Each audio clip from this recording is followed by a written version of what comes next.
Everyone, we're back at 6:15. E, reconvenience to open session. F, announcement of actions taken in closed session. Thank you, Madam President. In closed session, on the motion of Trustee Calderon, seconded by Trustee Contreras, the board approved a retirement and release agreement between the district and employee number 1761, a teacher, by the following roll call of 5-0.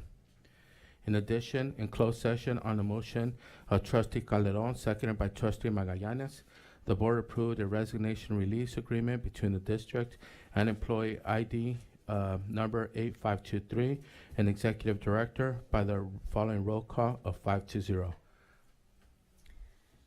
G, presentations. We're gonna go ahead and move to number 5, climate tech. Mr. 1 second, Mr. Are we ready with the video? We're not ready with the video, so thank you, Madam President. We'll go ahead and move with climate Go tech. ahead.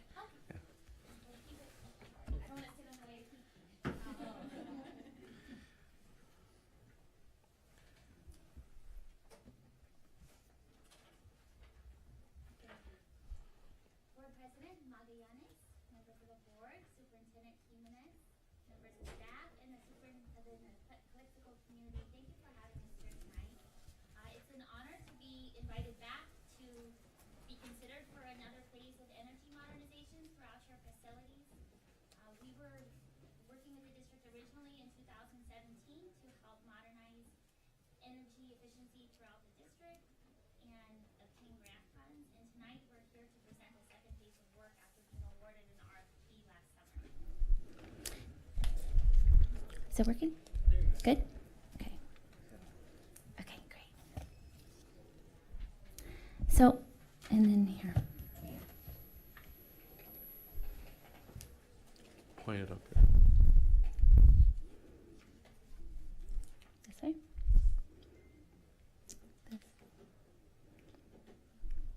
There we go.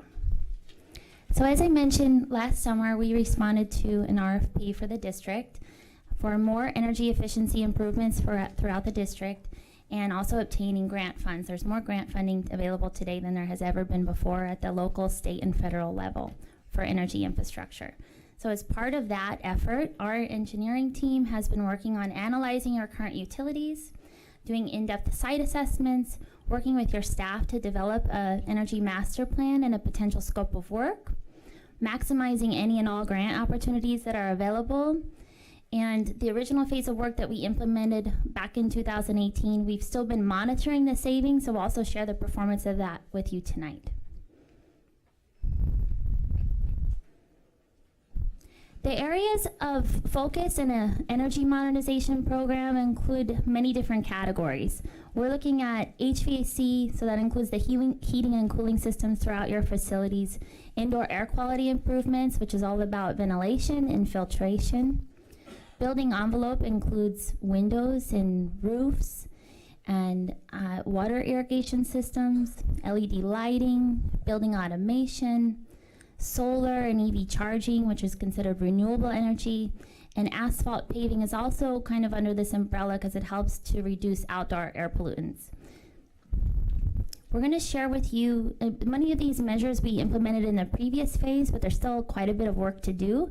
And so tonight we're going to share with you some pictures from all of the sites that we visited that are being considered in the scope of work to give you an idea of the infrastructure needs.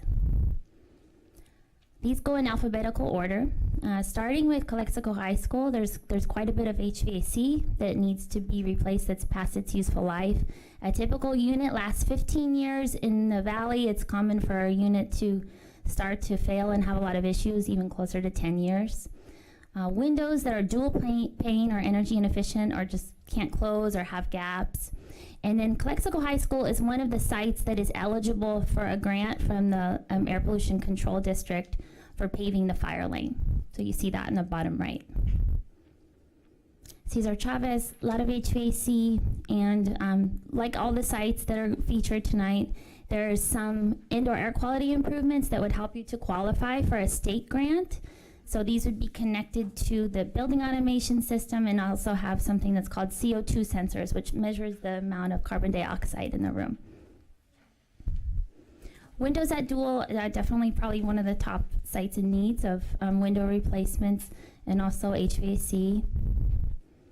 This just shows you a number of other sites, including Blanche, Jefferson, Enrique Camarena, the Family Resource Center. And the HVAC units, they're sometimes ones that you see on the wall. Those are called a wall mount unit, or sometimes they're on a roof, which is a rooftop unit. De Anza. De Anza is also a site that we're considering for some other improvements for roofing, and might be a good site to consider EV charging as well, just for the future sports center that might be being considered at that site as well. Kennedy Gardens, HVAC paving is also, this is a site that's eligible for a paving grant. The drop-off zone where parents drop off their kids is gravel and a lot of dirt, but somewhat gravel. And so this would qualify for a grant from the Air Pollution Control District. Mains, we're looking at mostly HVAC in windows. Rockwood, big site that has a lot of window needs and HVAC. And Willie Moreno, HVAC and controls as well. As I mentioned, we're looking at solar throughout the district. And in the previous years, back in 2017, when we worked with the district originally, the board asked us to evaluate the feasibility of solar. At the time, the rates in IID were still relatively low compared to the rest of the state. And in the last 3 years alone, rates have increased 30%. At the same time, the price of solar has come down and the technology's gotten better. And there's a lot of federal incentives that are currently available. Not only the Inflation Reduction Act, which gives all public agencies an opportunity to seek a 30% rebate, which is a reimbursement for solar, but also every single one of your sites qualifies for what's called the low income bonus program. So that's an additional 10 to 20% in incentives for every site. So that means that nearly half of the solar can be paid for with these federal incentives. And we'll talk about that a little bit later in the funding plan. So depending on the site, we've been working with your staff, and we're gonna continue to do that with your leadership meeting and involving input from principals on the best locations for parking structures and shade structures throughout your facilities. These are some recent installations. On the left is a recent play structure that was installed in LA County area. It's a play structure that was installed with some federal stimulus funding. On the bottom right is a parking structure that was recently installed in San Diego County for Lakeside Union. And on the upper right is another district in LA. It's a shade structure near their play facility. This is a summary of the scope of work. And right now we're at the preliminary stage. So that means we have the scope probably 85, maybe 90% close to what we think the board, staff, community is and site administrators and teachers are looking for in terms of what we've heard are the greatest areas of need, but it needs to be fine-tuned. And so the intent of tonight is really about reviewing this preliminary scope of work with you, reviewing the potential funding plan options, and then gaining direction from the board if this is something you want to see have come back for potential implementation. So the scope of work is looking at HVAC for all units that are past useful life or on the cusp that are going to be aging out within the last couple of years. Doing improvements to your building automation system. Your building automation system is one that we installed back in 2017 and 18. And it still has a lot of useful life, but it just needs some features added to it to qualify for the state grant, which is called CalShape. And there's a study on the agenda today for a CalShape study. It's a very specific, prescriptive kind of study that has to be conducted by a certain type of engineering firm. We would help oversee that and administer that so it doesn't impact your staff's time. If that type of licensed engineer signs off on the study, they'll do an in-depth study of every single unit, the indoor air quality and ventilation of every unit. They also have to see that you're installing CO2 monitoring in every room. If you do those things, get the study done, which the grant that's that you're going to receive paid for, then you can apply for the next round of funding, which is $6 million in funding for HVAC replacement. So there's multiple steps in the process, but that's why you see CO2 monitoring on there, because in order to qualify for that. Dual pane windows at 4 sites and roofing at 3 sites. There's a few other sites with windows that we've heard should be potentially evaluated. So if we proceed to doing the detailed assessment with your, if this is something you want to see come back for implementation, then we would look at all sites to see if there's any other facilities. And in parking, as I mentioned, every site, is a candidate to take advantage of up to 50% in the federal incentives, and then paving at the 2 sites that we mentioned. The total infrastructure need from everything that we've shown is in the range of 38 million, give or take. I think it's probably going to be less than that because there's a couple of sites that we maybe have less need than we originally anticipated, but just on a conservative basis, it's going to be around that range. This is it's not just all done at once. It'll take a few years to get these implemented. So it's about looking at how to strategically do these improvements from a holistic lens, or instead of piecemealing or emergency repairs or emergency replacements over time, which are going to cost you a lot more time and energy and discomfort in your classrooms over time. This is a way to think about it holistically, what your needs are, address it once in today's construction prices over a few year period, and then really be able to monetize the funding that's available. So the savings over the useful life of all of the equipment once it's installed is 58 million. The life cycle for the efficiency improvements within your facilities, like the HVAC and the roofing and all that, it's quantified. The mandate by the state on how you calculate these is 15 years for every measure that's not solar, and then for solar, those panels are rated for 30 years. So that's calculated over 30 years. We've been working with your staff to evaluate a few different scenarios, and they've asked us to put together some various scenarios for their consideration and for the board's consideration. It's approximately 18 million in grants. So it's just about half of the infrastructure needs funded through grants.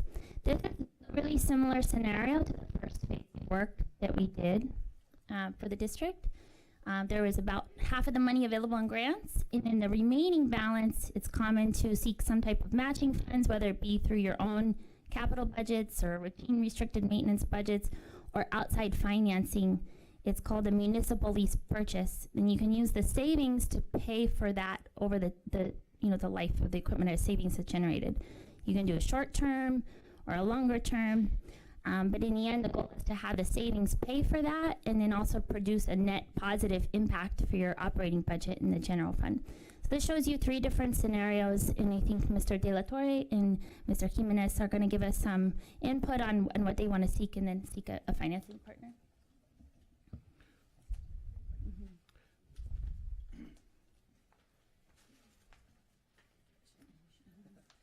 Sorry, it took me a while to get there. President Magallanes, Board of Trustees, community, welcome. Ashley, thank you for the presentation.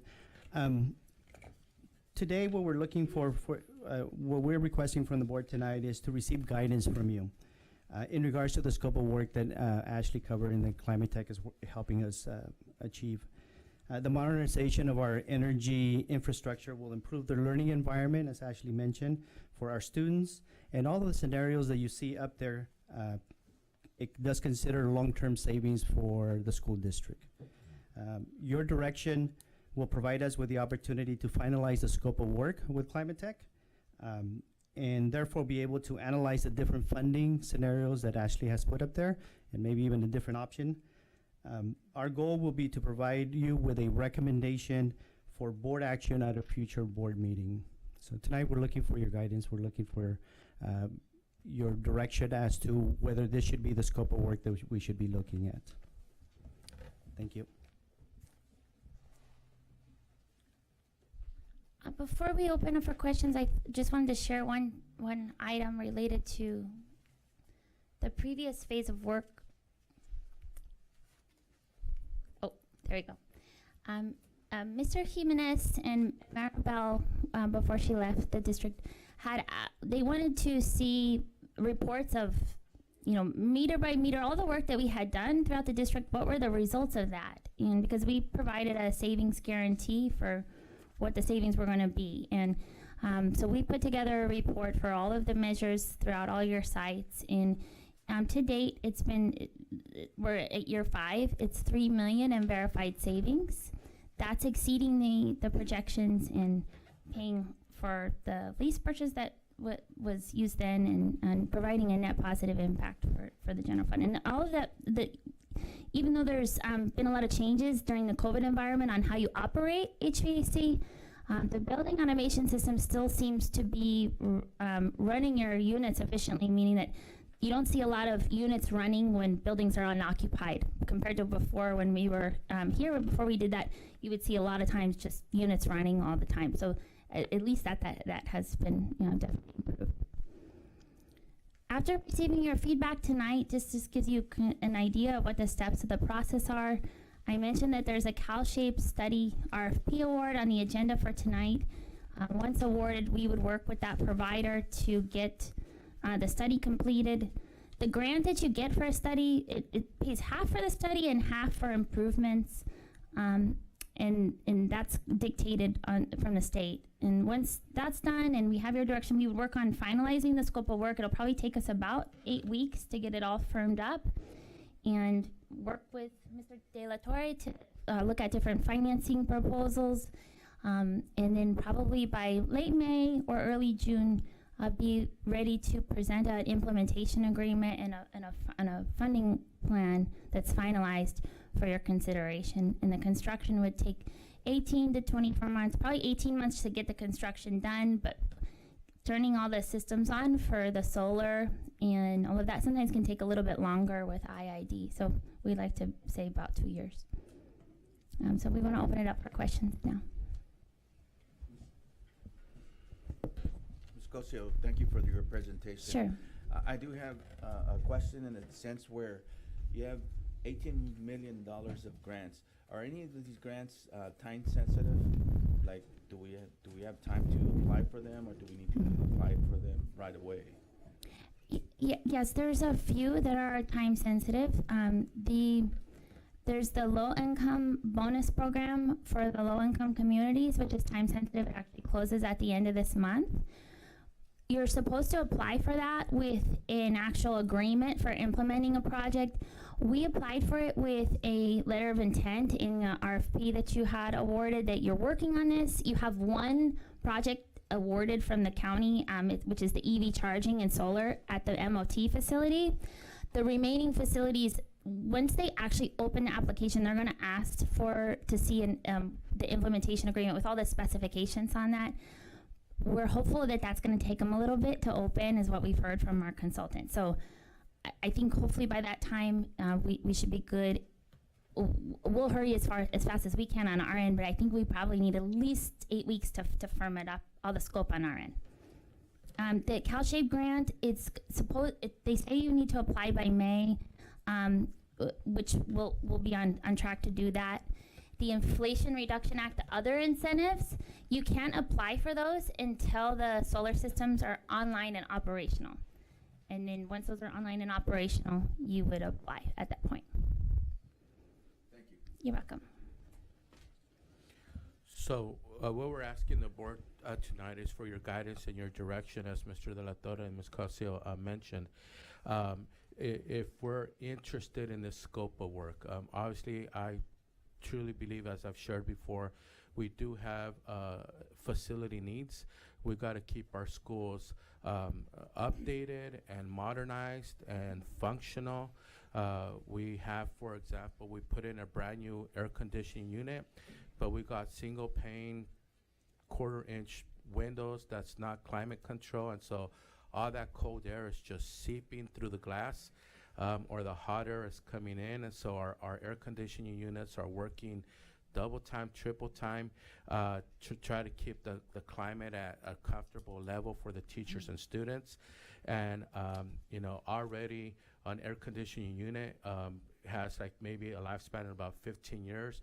A lot of our air conditioning units last less than that because they're just working so hard to keep the room temperature at a comfortable level. So there is the need there. We do have needs for roofs. We do have needs for windows. We do, a lot of our units are over, they're 20 or over, 20 years or older, 15 years or older. So even in the best of circumstances, a lot of our units are finishing their shelf life. They're, you know, even under the best of circumstances. So with the board's direction, we like to request that we look into the scope of work, look into these funding opportunities. We qualify for up to or a little bit more than 50% in grant funds. And then the great thing about these construction projects is that the projects in and of itself pay for themselves and then more in a cost savings that we have over the period of time. So with the board's blessings tonight, we're not approving any cost or any plan. It's just approving to say, yes, move forward, explore these projects, explore the cost, bring us back a recommendation at a future board meeting, and then at that time we'll have a lot more details and numbers and all that sort of stuff for the board. Tonight it's just giving us the go-ahead to look into all this. Yeah. Well, with that said, I'll go ahead and, do we have to make a motion, just No, direction first? just Just direction for the scope of work then? direction, yes. Yeah. And I agree with Mr. Alvarado, and the reason I agree is that we already have done business with this company. We had some hard times at the beginning, but they were here taking care of the problems without even us telling them. They had their staff here. We were able to control their thermostats for the teachers and everything, and I believe that they did a good job. And in the final, they've shown that we've saved money since the 2017. So. Well, it's a needed project. I mean, hands down, it's a needed project for the roofing and the windowing, changing to a thicker window pane, and conserving the air inside. It's just a good project, and we need it. Yes, we agree. Just real quick, I think one of the things that we're gonna need to work on is closing out the dates on the next steps to make it something a little bit sooner, so we're ready for any grants or anything like that that may come in faster time than that. And we do have in tonight's agenda for your consideration one of the initial parts of that CalShape grant. It's already in, the process is already starting. I'm on board with exploring these options. I definitely think that we need to update our facilities and take advantage of this grant, and definitely need to look into this more. Wonderful. So with the board's blessings, we will then move forward and look at all the different grants available, look at all the projects available. We have an analysis of all of our AC units, their age, how old they are, what the replacement life cycle, our schools. We have some of our older schools with that are in more serious need of upgrades, and so we'll start working on that, and at a future meeting come back to the board with a lot more information. Yeah. Okay. Thank you. Yeah, thank you. And just one more comment here. You know, Rockwood still has those big windows there, and they Yes. were there when I was going to school, so you could imagine how old they are.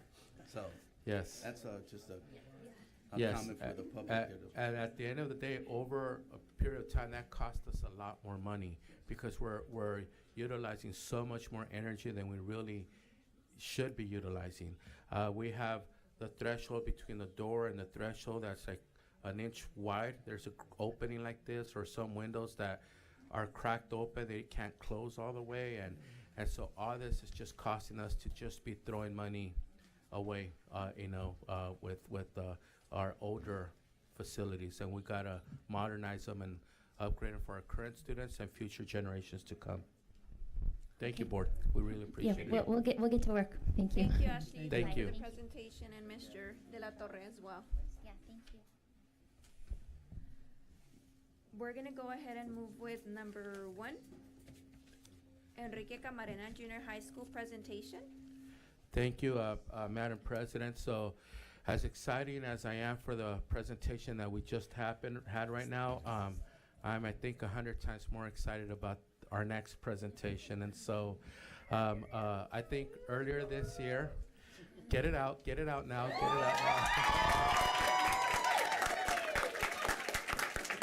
So earlier this year, the board requested that we bring our schools to board meetings, and they wanted to hear there's a lot of great things happening out there.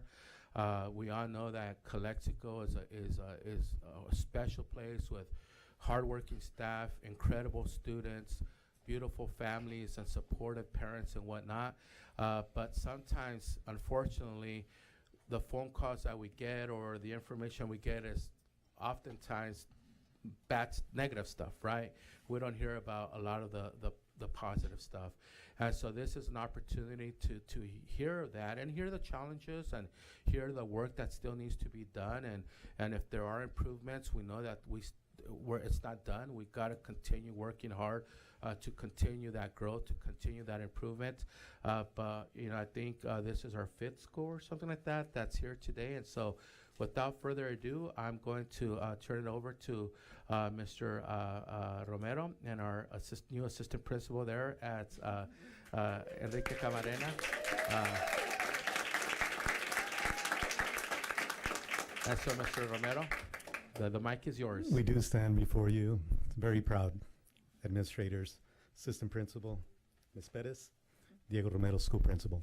But I want to ask, this is so appropriate what we just witnessed starting off the meeting. And I want to ask the students, because when we look at them, and this is the opportunity that we get every day when we arrive to work. We see students and we see the future possibilities of what was presented today. But let me ask you students, are you guys ready for because you just witnessed the adult world of work. Are you guys ready for that? Believe it or not, these kids are doing what you just heard today at a smaller scale, right? You have designers, you have graphic engineers, you have people that are advocating for projects, you have people that are getting their hands to working out there every single day, and we're very proud of these. Well, there you have it. They'll show the proof is in the hands, right? And their clothes just as well. So, Madam President, board members, Superintendent Jimenez, thank you for this opportunity to showcase our school. It's not every day we get to bring this to a community, and I know there's amounts of people that are seeing this today via YouTube. We welcome them as well, but again, this is something that is not new to us, something that we see on a regular basis. And so before you have not only students, but you have your parents, right? You have your staff members, both that are working in the office, classified, as well as certificated, and I'm very proud to be part of this team. So we're gonna go ahead and get started. This afternoon,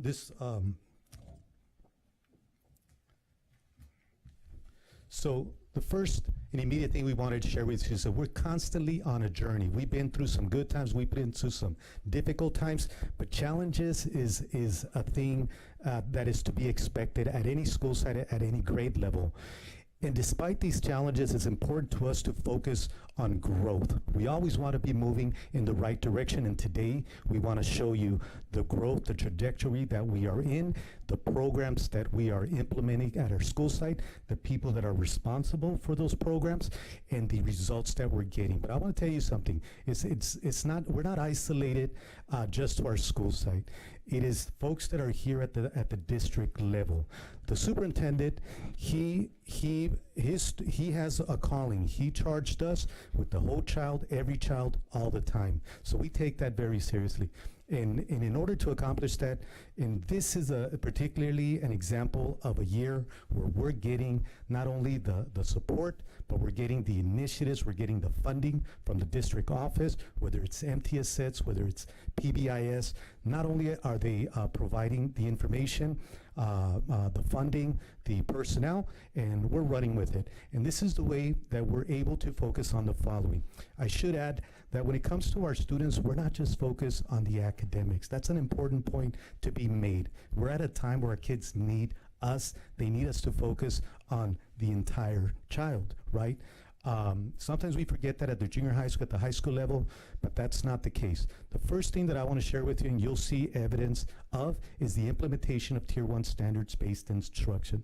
We have partnerships through the district that allow us to move in this direction, and we'll show you evidence of that. The other thing that is a focus, it is a district-wide, not only goal, but initiative at every school site, is the increase of English language learners reclassification rates. We need these kids not only to reclassify, but to gain access to the course of study that every child gets at this school district. The other one that you will be familiar with is the application of the MTSS multi-tiers of student support framework. And lastly is the importance of student affiliation. We know that a student that has a sense of belonging, that connects with school, is a student that's going to be successful. And so we're going to show this to you. Our school is made up of 3 feeder schools. This is an important point. We have the Cesar Chavez Lobos, we have the Dual Cougars, and we have the Jefferson Tigers. I wanted to show you that one thing that you can expect from our staff at Kikamarena Junior High School is when our kids come in, we assess where are they when they initially come in. What you see there is how our kids perform as 6th graders, and then how they perform when they exit the first year at Kikamarena. There's growth. We're not satisfied with the growth. We know that the growth is what it is, but we're moving in the right direction, okay?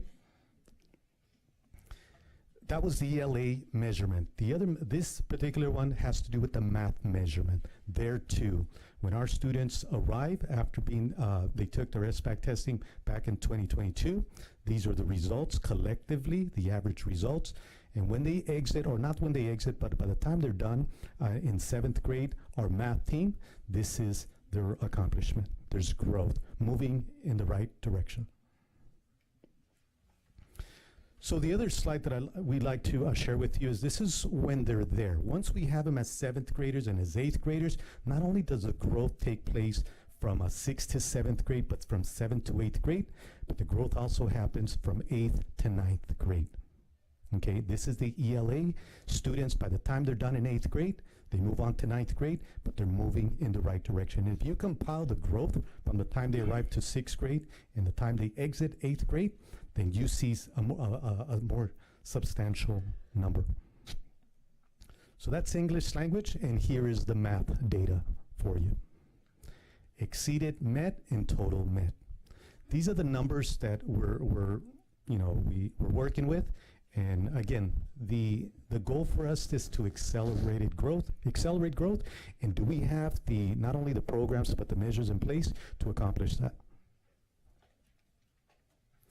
I thought this was an important piece of information. We're measured. Every school has its own report card per se, right? That comes from the California, from the level of California. They call it the California dashboard. You're all welcome. It's open to the community.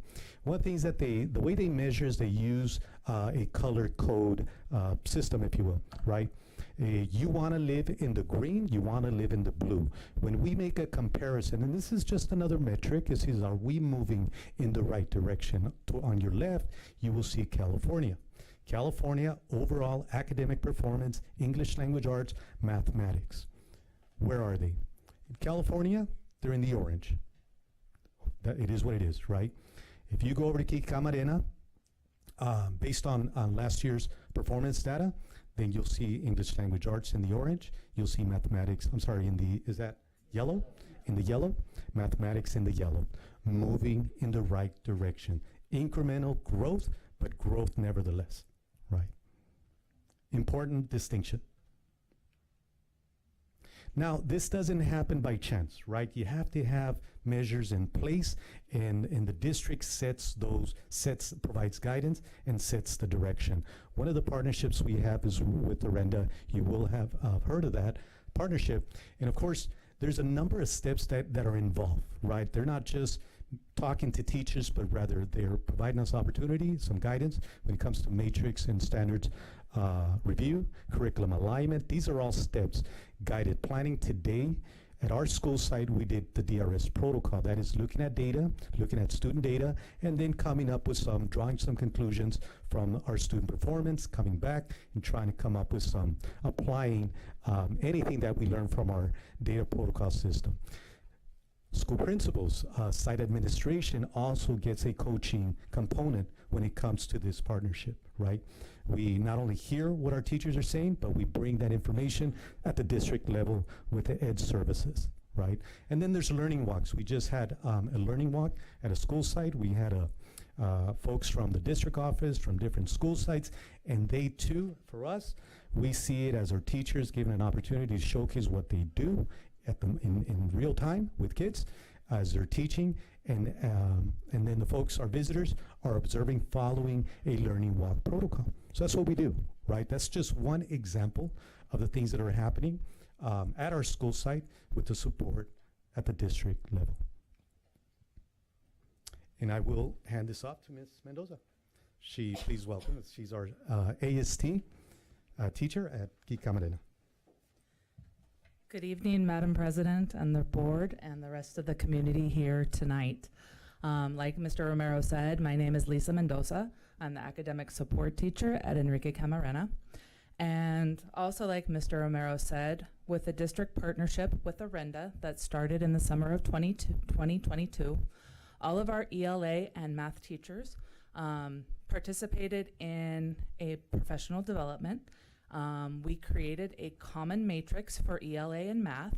That common matrix was based on key standards, with the goal that if our kids, our students, were exposed to these key standards, we would see growth when the students tested for the SBAC. So we're seeing a common correlation between how they do with these key standards that we've chosen to teach throughout the school year and how they do at the end of the school year. And it's a minimum of 5 key standards, and those 5 key standards are chosen and taught through units that take place every 6 weeks.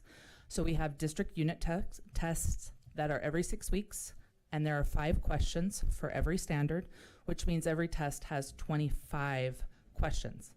Like Mr. Romero said, today we were doing our Arenda DRS. That's our data reflection session. We're looking at the data from the current unit and comparing it to the last unit and the unit before that to see the growth of our students. What you see in that poster there, we have quadrants, and the goal is to move our students above the line.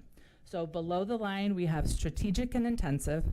To fall in the intensive, that's this bottom corner right here, it means that our students met 0 of the standards or 1 of the standards. To fall into the next quadrant over, which is the yellow one, strategic, it's for the students who have met 2 of the standards. To be above the line, that's benchmark and challenge. Benchmark, they've met 3 of the standards, and challenge, they met 4 or 5 of the standards. And our goal at Kiki Camarena is to move our students above the line. We're always trying to get the kids to progress and to make it above that line so that they are college and career ready, and they're ready to be successful students, citizens of the world. And we do see a correlation between these district tests and the SBAC test scores. What I forgot to mention at the beginning, all of this work on the matrix has been done with our partner junior high. So we have common tests now between us and William Moreno. So if a student were to transfer from William Moreno or transfer from Kiki to William Moreno, we have the same curriculum, same standards that are being taught during every 6-week period. And thank you.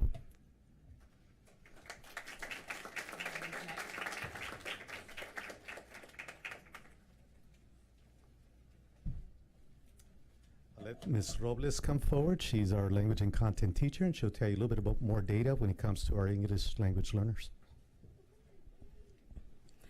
Good evening, Madam President, members of the board, community. My name is Yolanda Robles, and I currently I'm the English department chair. Also teach Abbott Excel, Spanish, and language and content, like Mr. Romero said. As you can see here, we have the chart that shows the increase of students in reclassification rates. As of last year, Enrique Camarena had roughly 46% of the students which are classified as English language learners in levels 1 through 4, including newcomers. As of last year, we scored the highest number of, we have the highest number of students scoring an overall 4, and you can see in the chart represented there.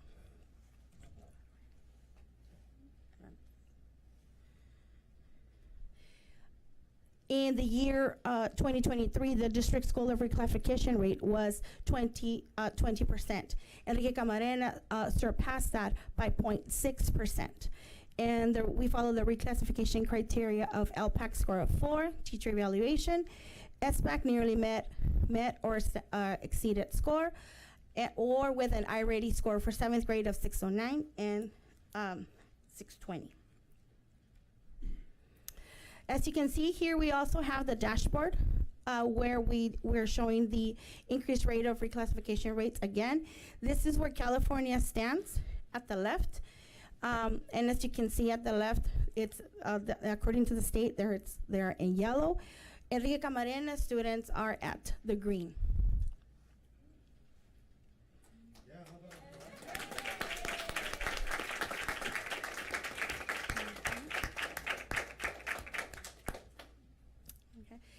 And this is, and in order for us to promote the increase in language growth, this is some of the activities and some of the things that are happening in our classrooms, in which teachers are showing students.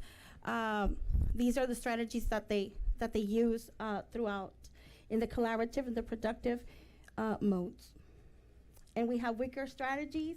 We have race strategy. We also use in math simplified definitions. In science, we have Greek and Latin roots. History, discuss and connect ideas. And in PE, we have extended responses.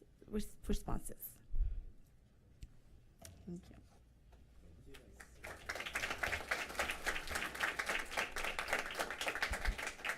It's really a collective effort, right? When it comes to language acquisition, language development, it just doesn't happen in 50 minutes just because they have a course that's called language and content. It has to happen throughout the day, as often as possible, in any subject matter. And what you see there is a commitment from our math teachers, from our science teachers, from our history teachers, and from our PE teachers, right? Everybody's constantly practicing.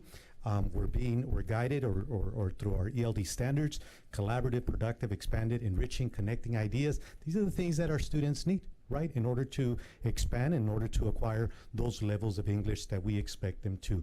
That is a district goal. A district goal is to get every student to reclassify at the end of 8th grade.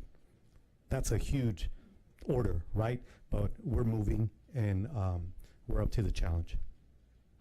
Okay, this is none of what we just shared with you, a little bit of the academics. We want to really share with you the entirety of the umbrella. And for that, you have Ms. Sanchez Romero.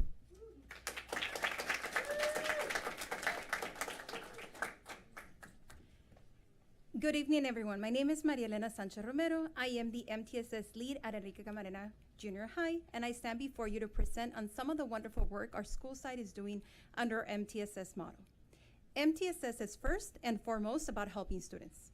More specifically, MTSS is a way schools and districts organize and provide education to ensure the students receive the instruction and tools to be successful.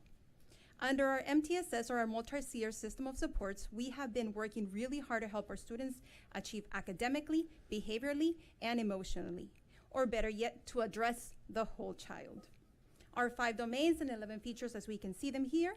And under the umbrella of MTSS, we have some features that we utilize, such as staff collaboration through our PLCs, the use of data through Panorama to inform our decision making, and proactive targeted interventions. In today's presentation, you will see how we're creating challenging and motivating coursework, creating inclusive and equitable learning environments. Some of the supports to ensure that this is being systematically done is our work through our PBIS, restorative practices, and our social emotional learning. Through the work that we are doing, we have had a positive impact to increase our attendance, improve our school climate, and have boosted our academic performance, as you will see in today's presentation. MTSS has made us reframe our thinking. The central question is no longer what about the student is causing the performance outcome, but what about the interaction of the curriculum, the instruction, the learners, and the learning environment should be altered so that the students can learn. I am so sorry. This is the wonderful Enrique Camarena Junior High School MTSS and PBIS site teams, and they have worked really hard in creating structures and on-time interventions for our staff to help our students improve in all areas. Can we have a round of applause for them, please?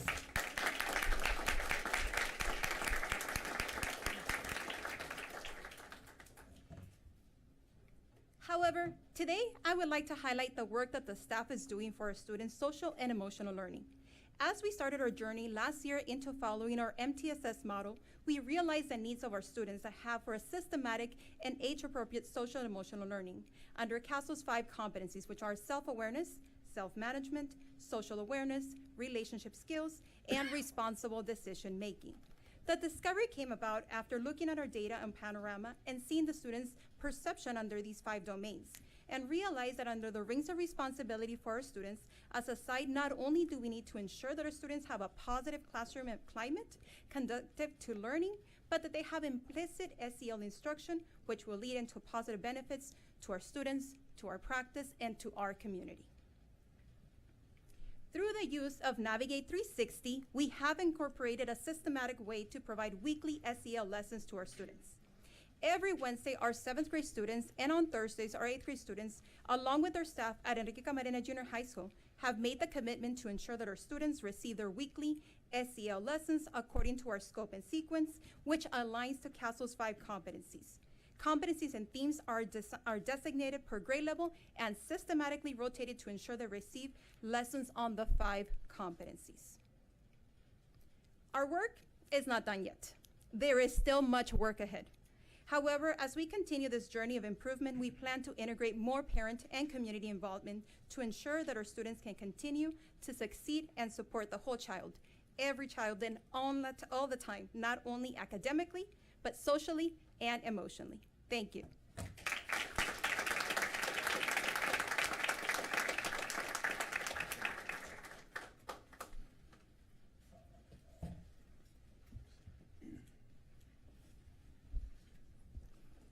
Good evening, board members, Madam President, Superintendent Jimenez, and community members. My name is Diana Perez. I am the assistant principal at Enrique Camarena. In order for us to make sure that every kid feels that they are being part of our school, we want to make sure that we address those behaviors. So we have PBIS, and we created a matrix where we have certain expectations that we expect from the students to demonstrate.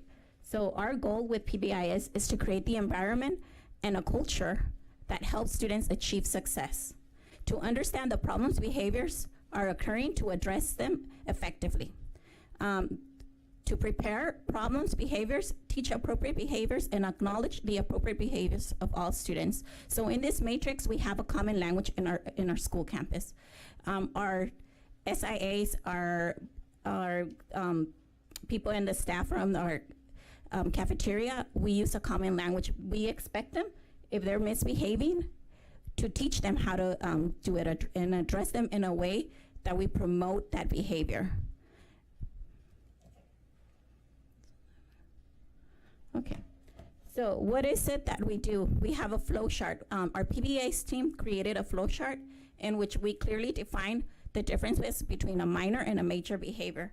I receive the students in the office with an incident report. I want to make sure that we're doing restorative practices prior to sending them to the office. Right here you see a reflection log. So I have the students write the reflection log before they're sent to the office. They need to be writing the reflection and seeing what is the behavior that caused them to get a referral. I often sit with them and I talk about their behaviors, like what is it that caused that behavior. I outline a process of the major and minor behaviors to the staff, so they're not sending the kids out of the classroom missing instruction time. Instruction time is very important. So we want to make sure that everybody is consistent throughout the campus, that their behaviors, they're able to clearly define, okay? And And then what do we do with those kids that are showing the behaviors, the appropriate behaviors we want? We want to make sure they get rewarded, okay? We want to make sure we highlight those behaviors in order for the kids to continue to demonstrate those behaviors throughout the campus. So we have our incentive program where kids get a SOAR bucks. And also in the classroom, they have a PBIS reward system, which is computer based. The teachers give them points based on their computers, and they accumulate those points. At the outside, where we're out in recess, and we're showing that kids are demonstrating those behaviors, they get a little ticket, a paper ticket. Then they go to student services, and they go ahead and put those tickets electronically in their app. So parents can ask, okay, show me how many points you have. You know that your child is showing those expectations in the classroom.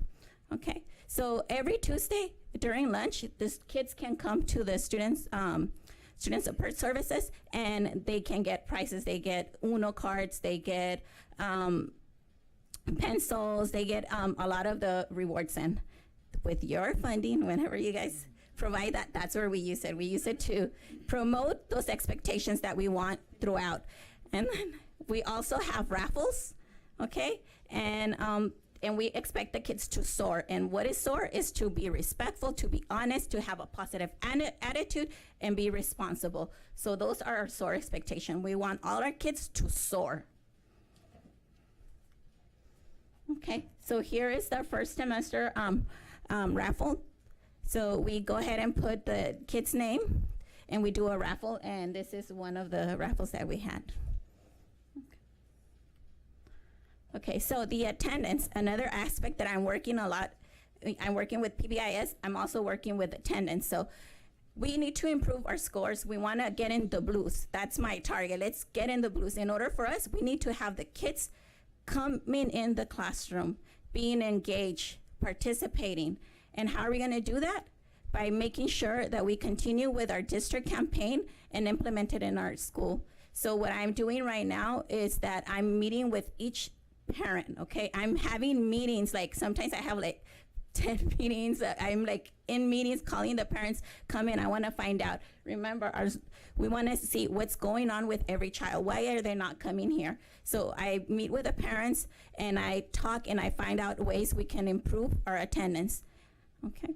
And this is one of the, what we do the, what the district is telling us to do. Right, we provide short-term independence for some of the students that have necessities, but they have not reached to our school and tell us what's going on. We also hold parent conferences. This is what I'm doing, parent conference with the students, and I've conducted home visits. I've done home visits as well. Okay. And with all that work, then we're gonna see our numbers decrease. So our numbers are decreasing, if you can see. In 2022, we had 45.6% students being chronically absent. Then 2023, we have 29.3 of the students that are being chronically absent. So our numbers are going down, and we want to see those numbers going down. Academically up, but when it comes to absences, we want them to come down, okay? So what are we doing to make sure that our students are coming to school? We want to remind parents daily via morning announcements, or students actually to come in the morning. We announce why is it important for them to attend. We also have, we hold monthly perfect attendance. We recognize the students that are here. We provide them with a certificate along with a free dress pass and a bumper sticker. We also have class competitions via Block 1, and the class that scores the highest perfect attendance throughout the month, they get a special treat. We've got, they get a donut for the day in Block 1. We've also gotten from McDonald's a free meal, and Horseman has also provided us with donuts. So it's our community who's actually helping us also encourage our kids to be here. Thank you.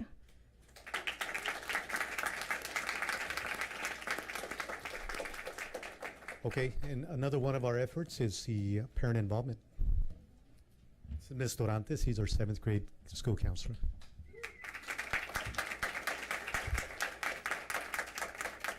Okay.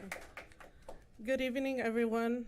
just like Mr. Romero mentioned, my name is Maria Isabel Dorantes. I am one of the school counselors at Enrique Camarena Junior High. So this school year, we started implementing parent meetings. So starting first semester, we held our first meeting in September. We had a different topic every month, varying from educating parents on the importance of GPA. What is GPA? How to calculate your GPA, because many parents are not aware. And so we've had conversations on that. We've had conversations on high school requirements. What are A through G requirements?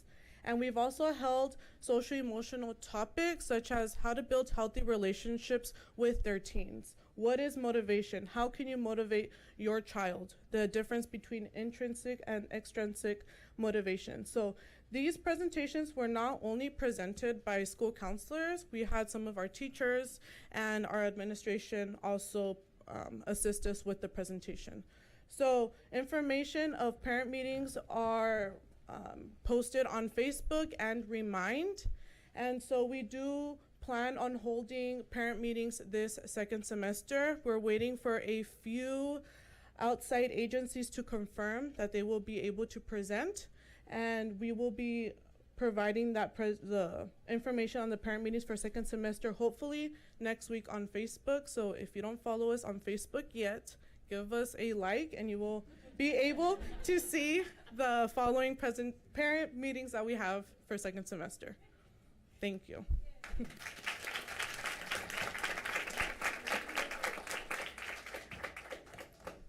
This is just one of our other programs that we do offer, and everything's falling under the umbrella of MTSS, and we're going to be moving into the fun stuff when it comes to student affiliation. But as an example, we do have Ms. De La Fuente and Ms. Robles.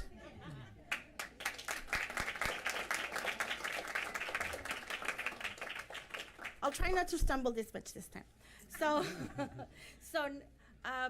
so now we're going to be talking about the AVID program at Enrique Camarena.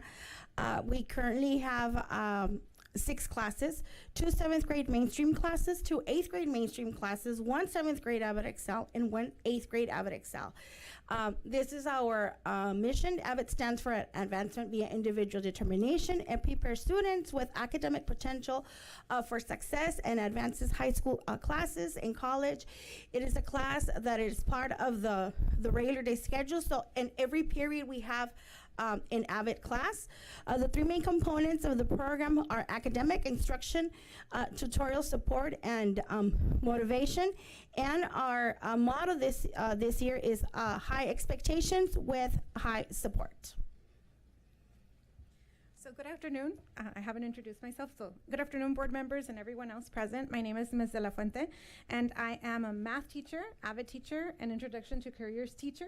But today I'm here to talk to you about why AVID is school-wide. So every year we apply for certification, and there's different levels that you can qualify for. And so we are now at the stage where we are AVID school-wide.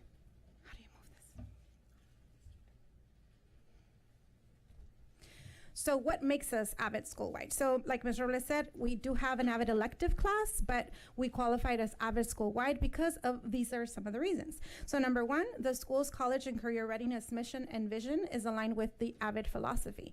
So when it was time to reevaluate our school's mission and vision, we made sure that it was aligned to AVID's mission and vision as well, so we could have a common goal with common language. Number 2, our teachers know Wicker and utilize AVID practices in the classroom. So during our previous year certification, one of our AVID side goals was for all of our teachers to be trained in Wicker strategies. So we can confidently say that all teachers, regardless the content, utilize these strategies in their classrooms. Number 3, teachers make use of agendas in their classes. So every student is given a school agenda at the beginning of the school year, and it is utilized as a tool for organization as well as for parent communication in every class. Number 4, we have been establishing a college-going culture.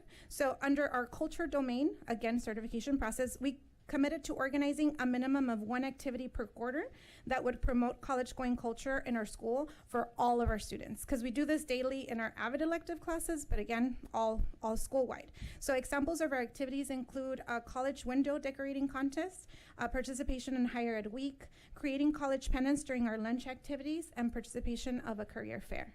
And number 5, all of our students get school materials. And in an effort to create equity and equal access for all students to AVID materials, the school supplies every student with the basic tools they need to stay organized. And these are just some reasons. And so here you could see visually some of the things that we talked about. So the AVID binder that is very neatly organized with tabs. Philosophical chairs, which is an opportunity for students to collaborate. AVID Excel students at work, which is like a little mini tutorial that takes place within their classes. Some team building activities. You see a sample of a student agenda, which you see that it's completely filled, beautifully filled, all blocks, every block, every day. And they highlight the things that they already did. So it's like, it's part of what we teach them how to do. And in the middle, we just have a sample of Wicker, what strategies that our teachers use. Thank you.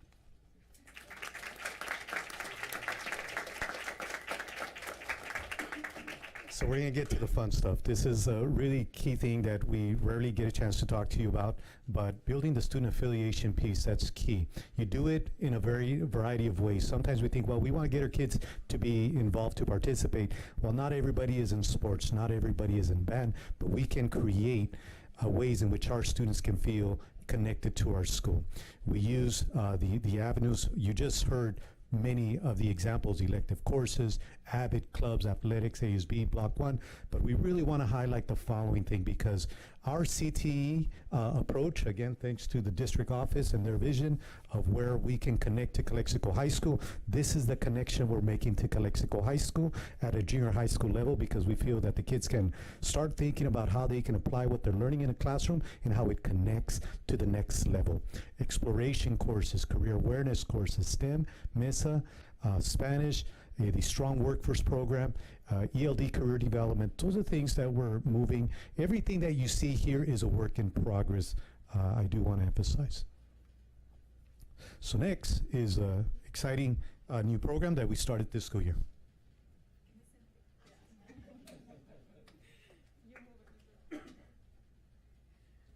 So hello again. So now I am happy to introduce to you a brand new elective class that is being offered at our site this school year called Introduction to Careers. And again, thank you to the district office for offering this great opportunity. I say that with a bit of grain of salt because it was a difficult process. But so the class objective, our vision is for students to develop advanced skills and engage in problem-based real-world activities while empowering discovery of individual interests and aptitudes. So this class is being offered only as an 8th grade elective course. All of the course materials were purchased through the Paxton and Patterson program to include college and career ready modules, the online curriculum that students use, all activity materials, straight down to the furniture in our lab and our lab layout and design. The class consists of 16 different modules, which are all aligned to the CTE pathways being offered at our local Calexico High School. These modules range from culinary arts to welding to health sciences and more. Each module takes an average of a 3-week period, and the hope is that at the end of the course, students would have experienced all modules being offered. The class LMS is offered through a digital platform that students can access at any time, anywhere, making it extremely accessible.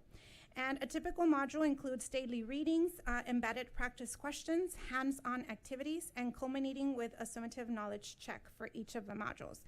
And what better way for me to explain the course but to show you a little of what goes on in our class.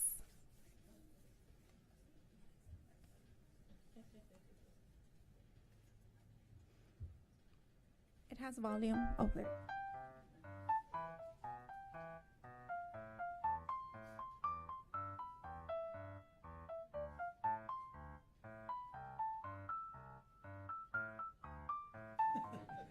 No cutting?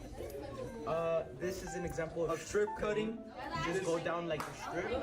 This is an example of selective cutting, and this is an example of clear cutting. Yeah, clear cutting is like you cut everything down, you just need the stumps. Selective cutting is like you just cut like some areas, but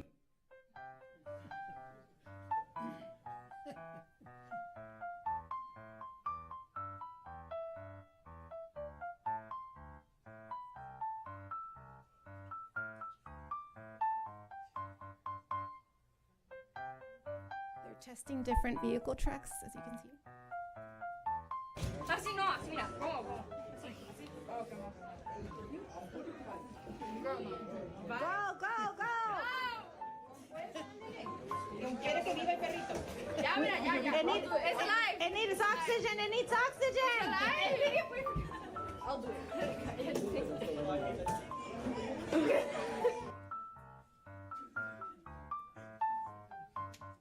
They have sharp objects.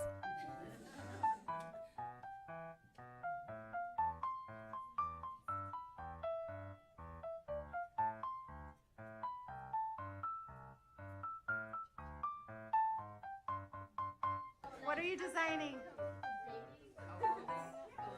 Clothing. So like we're supposed to make a loop for day 6 What instruments do you use? I don't know, was that the drums clapping, cymbal, the bongo, the drum, and I guess like the mallets? That sounds good. So welding basics. What are you guys doing? I'm practicing my welds. Do you feel any vibrations or something? Yes. Yeah? You actually feel the electricity? Oh, no, the opposite.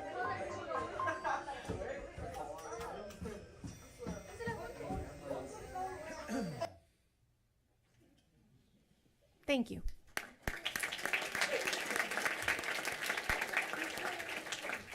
So, and this is what I was talking about. This is the application at our level, but can you envision these kids moving on to Calexico High School and maybe taking interest into any one of these areas and then maybe pursuing it after high school? That's what we see. So next is, and this is the student part of our presentation, I'd like to introduce to you our science teacher, Ms. Chang.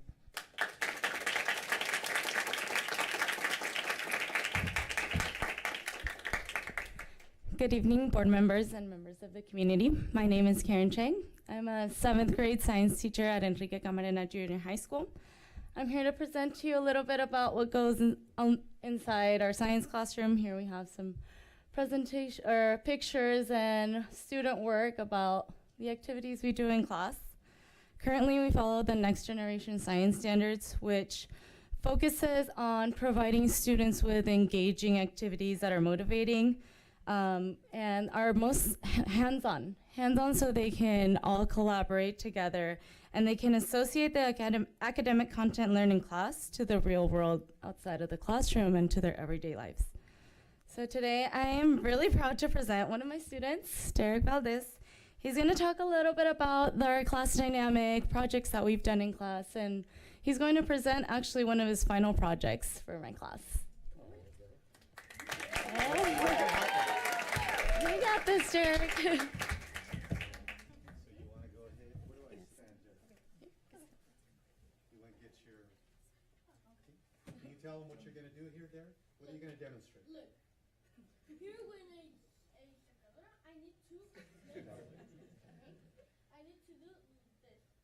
Let me turn it on here first. And then he turns it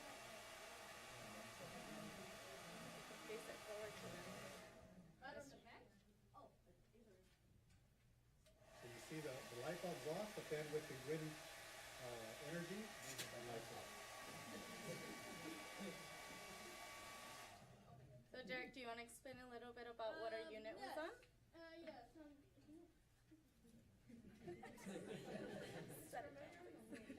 Hello, my name is Derek Valdez. Hello, my name is Derek Valdez. I am a 7th grader. I am from Enrique Camarena Junior High School, and I'm gonna explain a little bit on my project. Do you want to sit down? Yeah.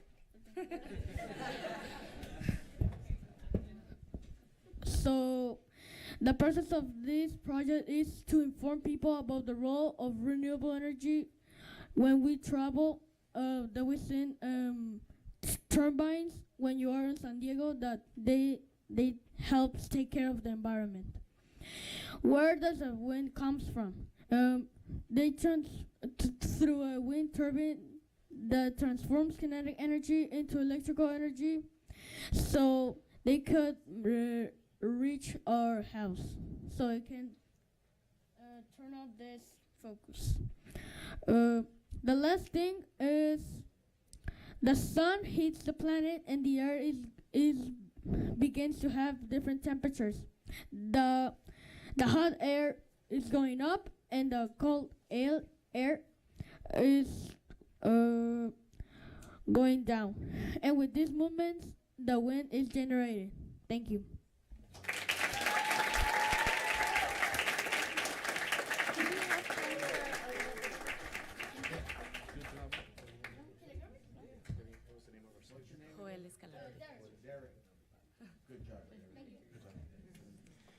Board members, I do want to apologize. We do have another student that mother's here present. Name?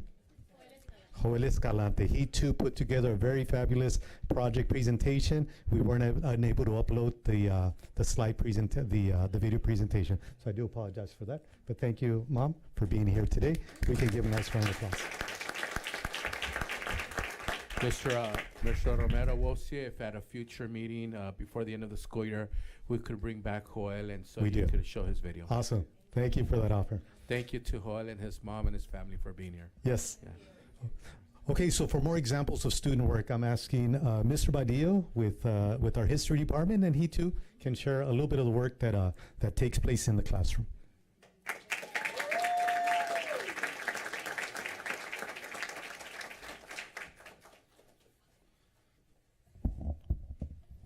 So good evening, esteemed board members. My name is Leonel Badillo. I am one of the world history teachers at Enrique Camarena Junior High School. As one of the newest teachers at Kiki and a former substitute teacher, I have found our school to be one of the finest schools I've worked at. And that's saying something. I truly enjoy coming to work every day and seeing my students thrive in our school's history classes. My colleagues and I have strived to provide the best opportunities for students to develop their analytical skills, provide opportunities to demonstrate the 4 different learning styles, and utilize primary documents to build inferences and conclusions about historical phenomena and the development of culture. So as you can see by the bulletin in the back and the presentation, we want students to feel involved in their learning. Learning is not something that happens to them, but rather something they play a part in. In my classroom, I strive to do this by having students be active in their learning. We analyze political cartoons, we curate decorative projects that demonstrate their understandings of key concepts, and we discuss academic topics such as the importance of Joan of Arc's story. I also practice the gradual release of responsibility, as students are expected to take notes on classroom lectures that allow them to practice their writing skills that are further developed in the 8th grade and beyond. Recently, they have not been enjoying these notes, but I like it. I don't have to do as much work.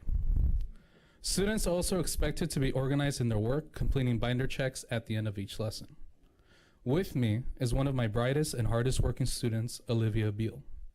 She's going to share her experiences in my classroom and her educational journey at Kiki.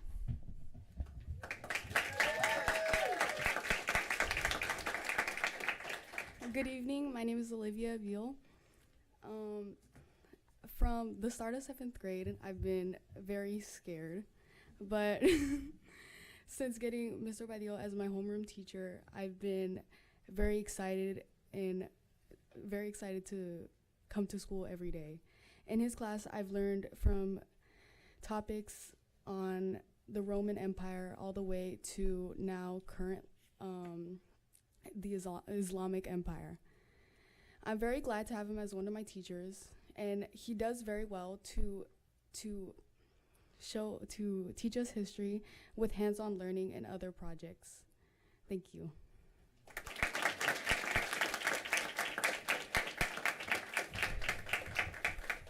So again, our history department is very proud of our students. We understand that this is very difficult work that we're expecting them to do, but everything that we do is for their benefit.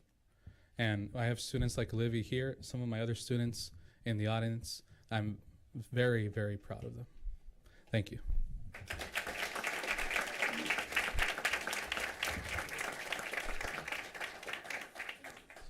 So now I'm going to hand the mic over to our busy bees. These are our work bees right here. And I can't even measure the work that they do, but let's start off. I'm going to hand over the mic to Ms.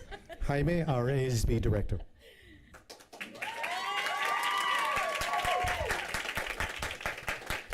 Hello, good evening, Madam President, esteemed board members, Superintendent Jimenez, staff, parents, community members, and definitely our students. My name is Allison Jaime. One of the hats that I wear at Enrique Camarena Junior High is the ASB advisor, and I'm also an ELA teacher. And just like every other teacher throughout the day, I change my hats all kinds of times. So before I speak, I would like to introduce my ASB, some of my ASB students, starting with Nathan Carrasco, the ASB treasurer, Joaquin Jaime, ASB media director, Marian Martinez, ASB member, Maria Peña, secretary, Victoria Arredondo, ASB historian, Leonardo Lopez, ASB member, Alejandra Patron, spirit officer for 7th grade, Stephanie Montoya, ASB spirit officer for 7th grade as well, Camila Rodriguez, our ASB vice president, and Jimena Delgado, our ASB madam president. And one of our great supporters and volunteer, Johnny Jaime Jr. I stand before you today with immense pride and gratitude as the ASB advisor of Enrique Camarena Junior High. It's truly an honor to share with you the incredible work of our exceptional team of students. Just in case you're wondering, this is not the whole team. Right now at our site, we're getting ready for our pep rally. So if anyone saw us going, that's because we have to go get ready for our pep rally for tomorrow. So at Enrique Camarena, we believe in fostering a sense of belonging and unity among our students, and that's where our ASB team shines. Every day, these young leaders dedicate themselves to planning, organizing, and executing events and activities that not only entertain, but also enrich our school community. What sets our team apart is their unwavering commitment to excellence. Whether it's organizing pep rallies that ignite school spirit, planning community service projects that make a difference beyond our campus, or hosting inclusive events that celebrate the diversity of our student body, our ASB team goes above and beyond to create memorable experiences for everyone. But it's not just about the events themselves, it's about the impact they have on our school culture. Through their hard work and dedication, our ASB team fosters a sense of belonging and unity among our students. They create spaces where everyone feels seen, heard, and valued, and that's something truly special. I am continually inspired by the passion, creativity, and leadership our students demonstrate each and every day.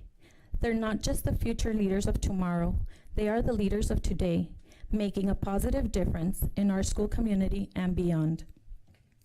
So I want to take this moment to extend my heartfelt thanks to each and every one of you, to each and every member of our ASB team, to their parents for all their support and for picking them up and dropping them off and feeding us when we need feeding.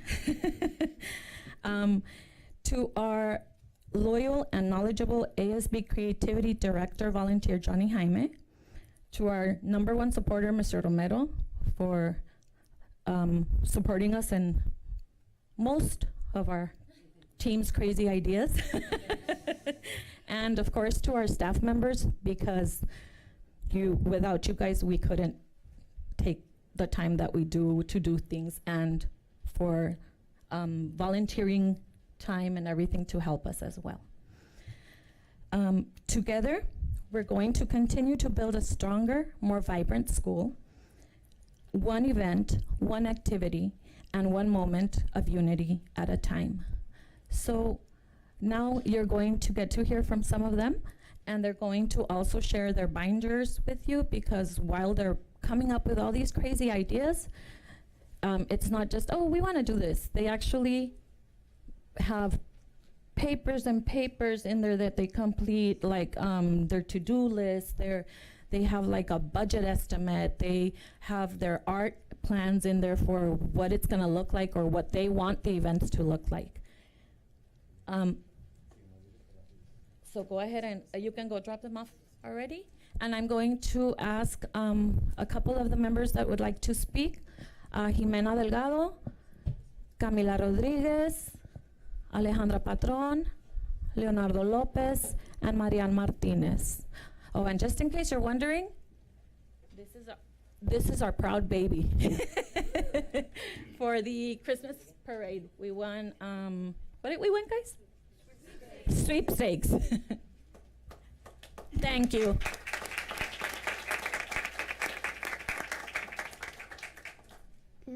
Good evening. I'm Jimena Delgado, the ECJH ASB president.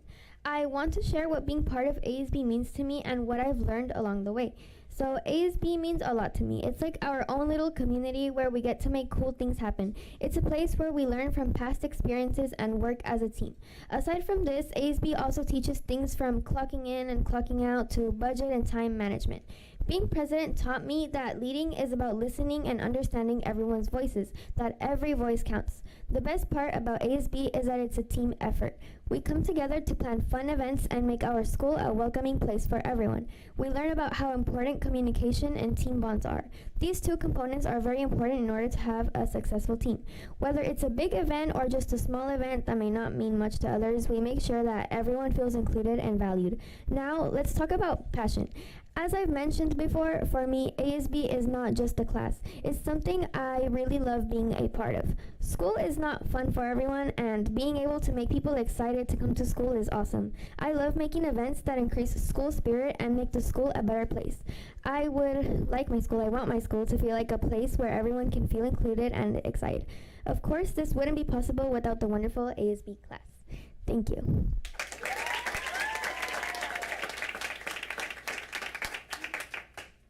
Good afternoon, everyone. I'm Camila Rodriguez, an 8th grader and this year's ASB Vice President. And I hope to shed some light on why we do these gigantic events, because there is a reason. We're not just crazy. First of all, when they said we need volunteers to come on the board meeting to represent ECJH, I'm like, oh yeah, let's do this. So now let's get into this. This ASB is a little bit different from other schools. We like to experiment whenever we can and push ourselves to the limit. I mean that. I was actually amazed when I came into ASB last year because I was like, wow, this is a lot more than I expected, but I love it. And the rest of my love for ASB came gradually. But don't worry, my academics are a priority. Mrs. Jaime and Johnny make that very clear. They're like, always do your homework before you come to work. Just the idea of creating and bringing these amazing events to the table brings me overwhelming joy. In the pandemic, we lost many attractions that our city used to have, and last year our ASB was able to make a really cool haunted house in which the product was like a lot of happy faces from the community. Aside from the finished product, the work has to be completed so it can actually get to the community. And that work is done by none other than the very ASB members we have here. But to complete the hard work, you need a key ingredient: passion. Strong and barely controllable emotion. That's the dictionary definition. I had to copy paste. Which can mean excitement and also a bit of pain from the tedious work. And I will get to that in a minute. Many, if not most of the students have a passion for something in ASB. Communication, designing, media, planning, and creating. I don't like planning. Mine is creating, so I will use that.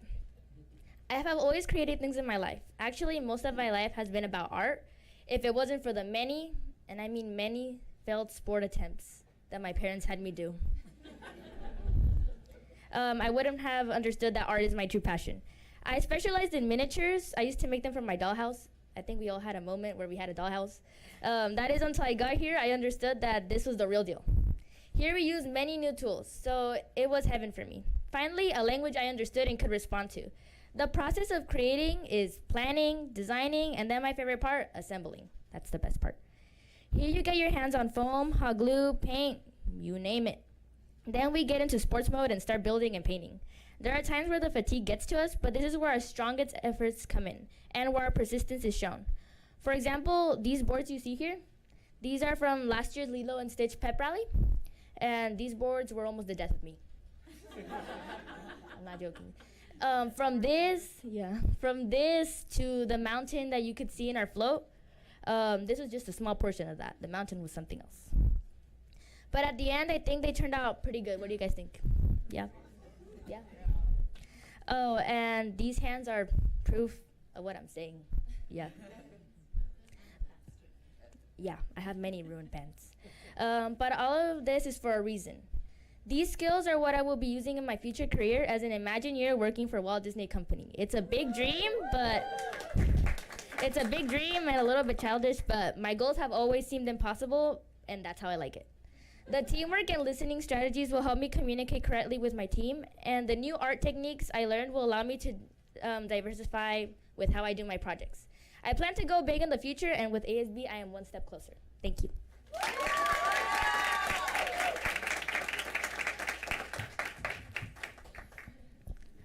Good evening, my name is Alejandra Patron. I'm one of the proud spirit officers here at ECJH ASB. To me, ASB means to help students feel like they belong, and we do this by having our events and spirit days. Like whenever we would have noon activities, I could see kids participating and having fun with their friends, which I love to see because it shows that our hard work really pays off.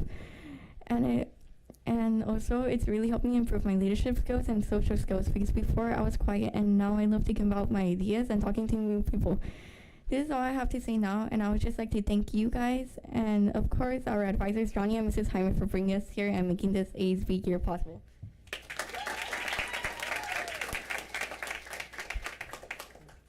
Hey there everyone, I'm Leonardo Lopez. I'm an 8th grader, and I'm really excited to be talking to you all this evening. First off, I want to say how lucky I feel to be part of this ASB class. When I first heard about it, I didn't know much. But now that I'm in it, I've learned about the ups and downs. ASB is great because it helps you make new friends, have fun experiences, and have lasting memories. Plus, you learn important stuff, like how to manage time and be a leader, both in school and out. One of the coolest things about ASB is the events we put on. We work really hard on our events like our Christmas float. I was really proud of that. And it's awesome when it all comes together and we win big. Being an ASB has taught me a ton of skills that I know will help me in college and beyond. It's also taught me to respect others and myself. Of course, ASB isn't always easy. Sure, being an ASB means you'll make mistakes sometimes, but that's all part of the experience. Some of us struggle with things like handling the responsibility of leading events and making sure everything runs smoothly. But in ASB, we're all here to support each other and help each other through it like family. We're all really close. So yeah, ASB has been a big part of my life, and I'm so glad I found this awesome group of people. Can't wait to keep making our events awesome and our school awesome, and thanks for listening.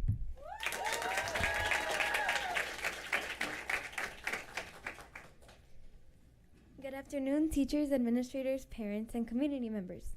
My name is Maria Martinez, and I'm in 8th grade. This is my second year of being a member in ASB, and I'm here today to tell you about my view on ASB and a bit of my journey. ASB is a group of students and teachers that get together to make events to create an impact in our school. ASB brings students together to collaborate in different games like pep rallies, noon activities, etc. Our main priority for us is to make sure that everyone is involved, even our staff. For example, last year's field day was Mario Kart themed. Each class was given a Mario character, and they had to make their own cart. So you would be like, oh yeah, oh my gosh, yeah, we got Mario. And it was so exciting to be like, you were always like, oh. And you would be bragging, the teachers would be bragging, like, oh yeah, our cart is so much better, and things like that. It was a lot of fun. Well, this got students to be involved with each other. They got to actually communicate to each other. It's not always like, oh, yeah, math. It was like also like, oh yeah, let's It got them to be like collaborating with each other. It also got them involved with arts and crafts. But this is an example of many that show that ASB helps students to collaborate with each other and just become more involved.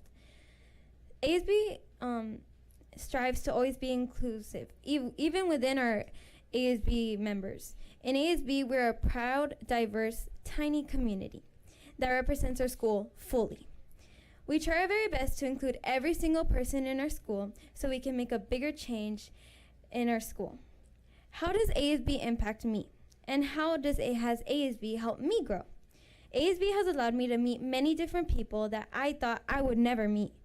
When planning our events or making props, our events have given me and others an opportunity to bond and bond even more. But ASB isn't all about bonding. It's also about learning different techniques and different strategies. These problem-solving techniques and strategies will be there for us whenever we have problems in the future. ASB has taught me to be more responsible, a team player, leadership skills, acceptance of others' ideas and beliefs, or organizational skills, planning, time management, prioritizing responsibility against many others. Specific ASB event skills I have learned include making posters, use of modeling tools, making balloon arcs, or coordinating events, and more. In order for us to accomplish everything we do in ASB, we are required to stay after school almost every day and come in during weekends and even in holidays. ASB is hard work, and there is a lot that goes behind the scenes that we do because of our commitment and dedication. Even though it's a lot of work, it's like always 100% worth it. So next time you think of ASB, I hope you are able to recognize many benefits it brings to our schools and community, to our membership, and specifically to our members. ASB has made me fully enjoy my experience as a geeky Firebird. ASB has filled my junior high experience with so many memories that I will cherish for the rest of my life. And ASB has made me become a better person both academically and socially. ASB has been my home away from home. Thank you for your time.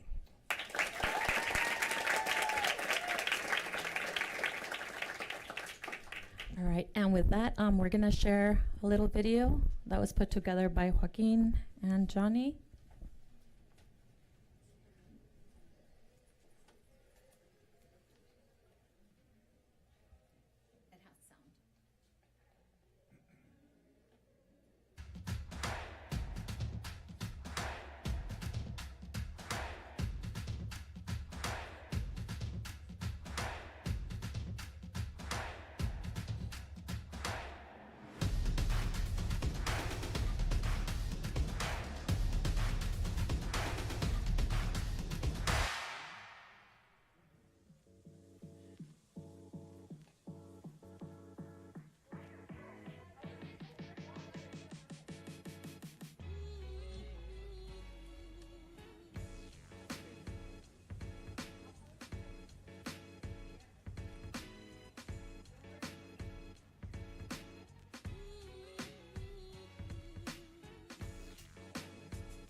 one more little thing, like Ms. Dorantes said, follow us on social media and give us a like.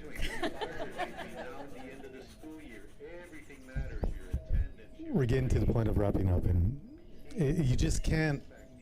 How can I explain this? It's once they get going, you can't stop them. Okay, that's the problem. What's going on now? Yeah, we can stop it. We don't. That one wasn't included. Yeah. Oh, whatever. Yeah, just we're gonna stop it. It's just to kind of try to wrap things up here. Good morning, leaders. I hope you've had a great morning so I far give up and here. are excited to get to planning. Hi, my name is Mrs. Hyman. I'm an 8th grade. I will do it quickly. Hello again. I am not Mrs. Jaime. I'm Mrs. Mendoza. Just really quickly, we do have a reading program at Enrique Camarena. Once we came back from, well, before COVID and the pandemic, we had AR. Once we came back, there was no AR. So our team and we have a committee for literacy and for reading. And all of our staff members, we are continuing our work on creating a reading program. We've changed our focus to a student focus so that students aren't limited in the books or the choice of what they're reading and only at a specific reading level. We have a protected reading block every morning. That's 3 days a week. We're bringing in more titles to our library so that the students are more interested in reading. We asked the students, we gave them survey after survey, what kind of books do you want? Because we want you to read. And we brought those in. We secured additional funding. We had a partnership with the Barona Mission Indian Tribe, and we secured more funding to bring books to our library. And every month, our teachers choose a Reader of the Month. Each reader then gets this gold token, and it's for a book in our vending machine that was provided to us by the district. So thank you for that wonderful vending machine. We had our certificate today for Readers of the Month. They got their tokens, and I know students were super excited to get books that they want to read. We also have reading champion books. It looks like that. Every teacher, every staff member has access to them, and they can give them to students when they're caught being a good reader or caught doing reading somewhere, and then they can redeem those in the library for incentives. Thank you.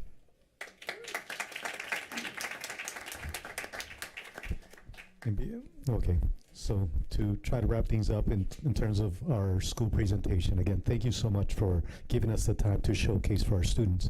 When you put all of these programs together, when you put these experiences together, a few years back in 2019, we were given the opportunity. If you look to your right, that is one of the plaques that we received.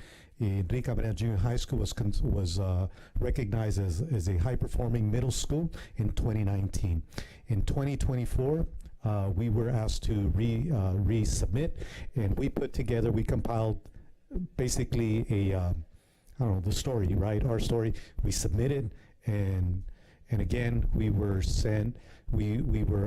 congratulated. We were selected as a redesignated school, being a high-performing middle school. So everything you see really leads to that, and I think it's appropriate to recognize not only our students, our staff, but our community for everything that has taken place. And this carries a responsibility. Part of the responsibility is that we continue to innovate, we continue to be creative, to raise student achievement, that we partner with other schools to watch schools across California, that we continue to learn from other high-performing schools, to attend schools to watch sponsored events, and that we too can become a model school for other schools to watch. And with that, we thank you very much.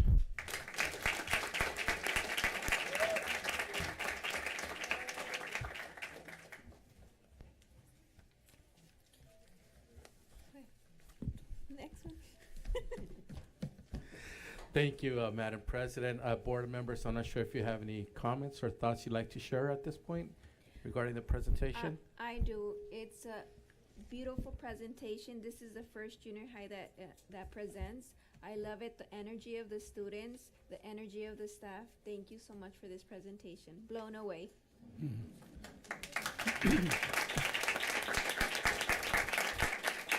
Mr. Romero, I want to congratulate you. You are sending these kids from the 8th grade to the high school, and these guys are going to be taking the lead, and they're either going to do pathways either through college or whatever they want to do, but you are preparing these kids, and they're ready for the high school. You're doing a great job. Congratulations. Great work, Mr. Romero and staff. You know, I think you guys represent your school very well. You know, when you get this many teachers to come in and present their own piece, and then have the backing of the students, and then we see some of the parents that are here to see, you know, the success of each one of the school, and you know, you guys are doing a terrific job.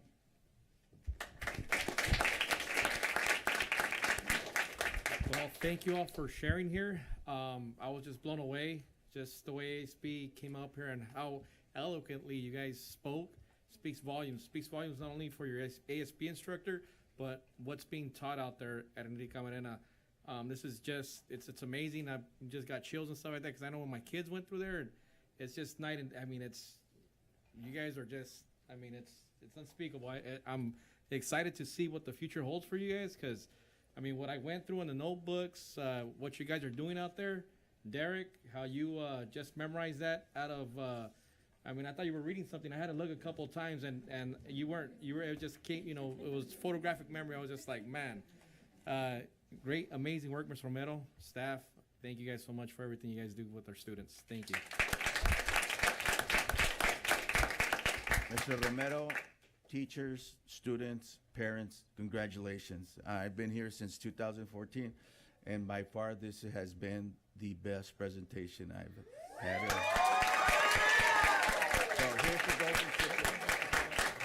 Again, thank you for your efforts, and good luck with our students. Yeah, golden ticket. Can go to Hollywood. Yeah. I think that's saying a lot, because we have had some excellent presentations, but you guys do have your competition here tonight, and she's spying on you guys. And that's Saura Padillo. She's spying on you guys, and she's kind of like getting ready for her presentation in the near future.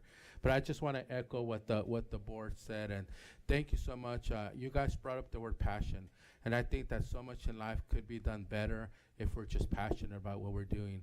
And I think for us as educators, I want to speak with our teachers here for a minute. You know, I strongly believe that teaching is the most important profession in the world. There's doctors and lawyers and all that sort of stuff, they're important, but I strongly believe that teaching, especially teaching in public education, and especially teaching in underrepresented communities, is the most important careers in the world, and second only to their parents. You are the most important people in the lives of your children.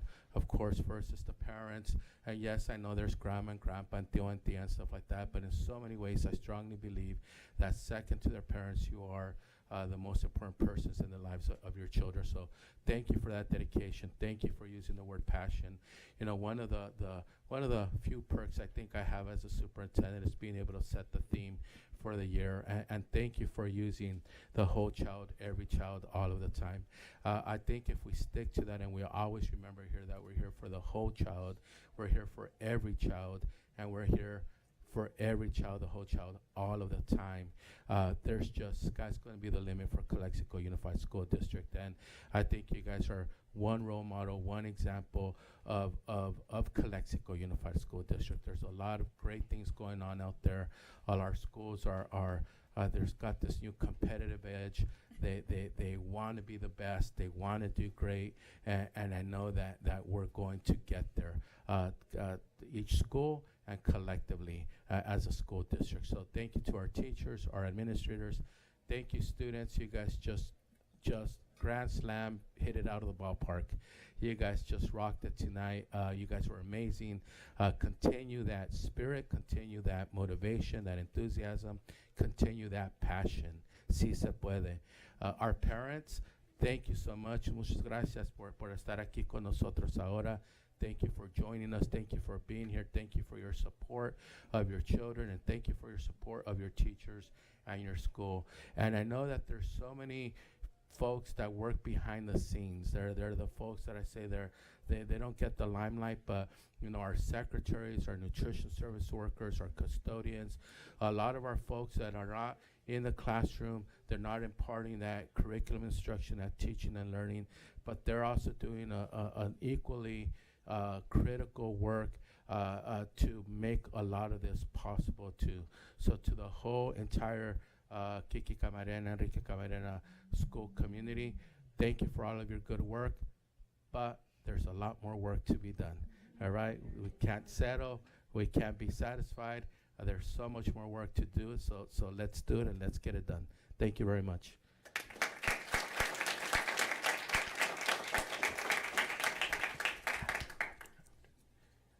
We're gonna go ahead and move forward with number 2 on number 2 Classified Employee Excellence Award, Luz Reyes. Thank you, Madam President. So it is my honor today to present to you our Classified and Certificated Employees Excellence Award. And so at this time, I'd like to ask Ms. Luz Reyes if she could come up to the front of the dais and stand up here while we say a lot of really great things about you.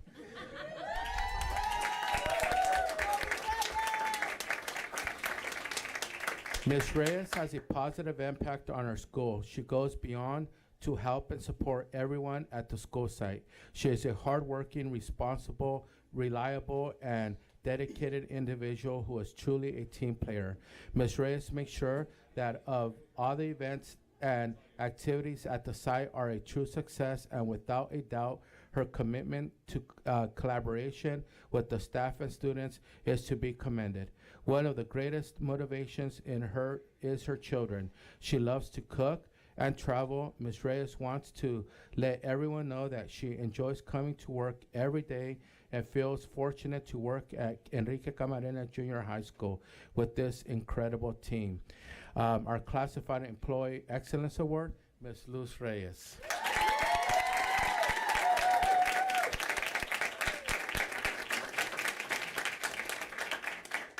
So we have a few little gifts here for you, but before we do that, I'd like to now call up our Certificate Employee Excellence Award, and that's Ms. Maria Elena Sanchez Romero.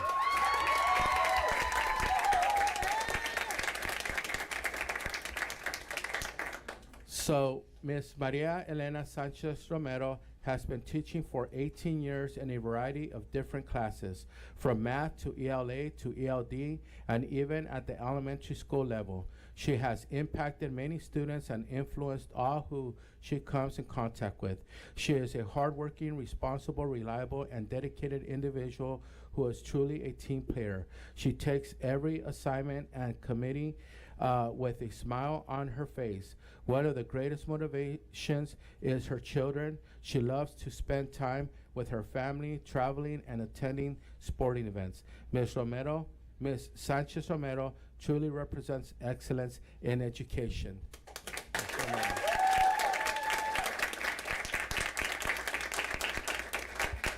So, Ms. Reyes and Ms. Romero will get a Excellence Employee Award tonight with a Calexico pen, but also, this is pretty neat, they're getting a signed autograph by the author, Yolanda Sanchez Ogas, who is the author of La Historia de Calexico, History of Calexico from the origin. So the book has been autographed, and so this is going to be for you guys tonight. So if I could ask the board members to come up to the front and we could take a picture. Okay.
We're gonna go ahead and move to number 4.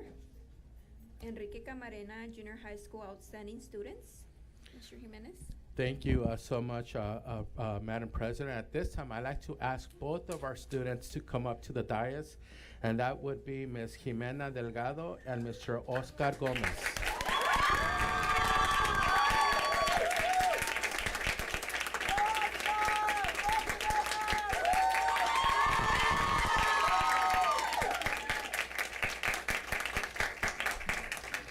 So we're gonna make them stand up here the whole time while we say wonderful things about them. Jimena Delgado, 8th grade, Outstanding Student Award. Jimena was the highest teacher-nominated student of the month. She has a 4.0 GPA. That's a perfect GPA, guys. That's all A's. She is the ASB president. She is a natural-born leader, plans to go to UCSD School of Medicine, wants to be a pediatrician, loves raccoons. Okay, we gotta talk about that a little bit. Just Dance and Disney. She wants to thank Mr. Romero because he is ASB's #1 supporter. She says that she thanks her mom for all her support, Mrs. Jaime and Johnny for all their support, guidance, and allowing her to be ASB president. That is Ms. Jimena Delgado.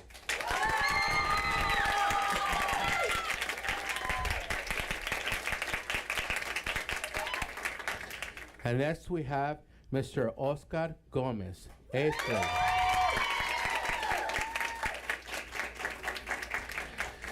Mr. Oscar Gomez is a student of the month who has a 4.0 GPA. Again, that's a perfect score. He plans to become an engineer with a special focus on technology. After high school, he wants to attend a 4-year university. Maybe Harvard, maybe Stanford, MIT, Caltech, maybe. His hobbies include playing Legos, building things, and coding on his Nintendo Switch. I think I was playing marbles when I was your age, Omar. That's pretty impressive. He wants to thank his parents, Adriana Gomez and Fabian Gomez, along with his teachers, for all of their support that they give him. Ladies and gentlemen, Ms. Omar Gomez.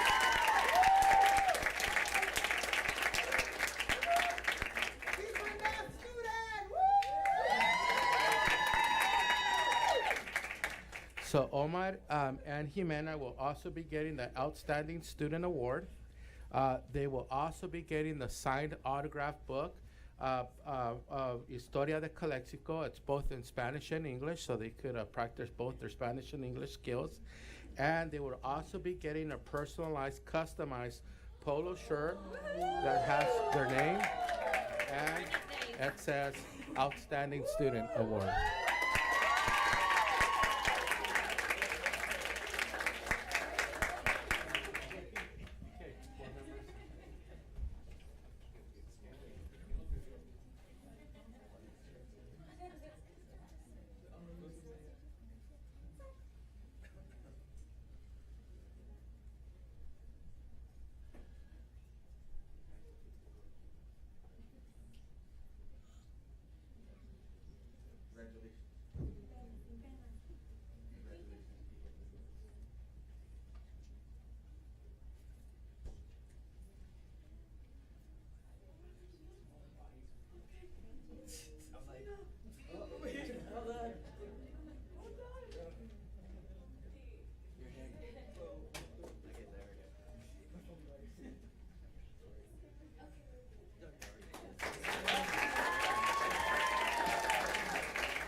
We're gonna go ahead and thank you so much again.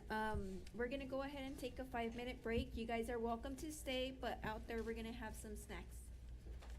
Thank you to all of you. You're welcome. Yeah.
we're gonna go ahead and reconvene to our meeting. And we're gonna go with H, comments from the public. The board will take any and all comments from the public related to an item on the agenda or any other item of the district business that is not on the agenda. So we have two. Mrs. Cáceres Crystal?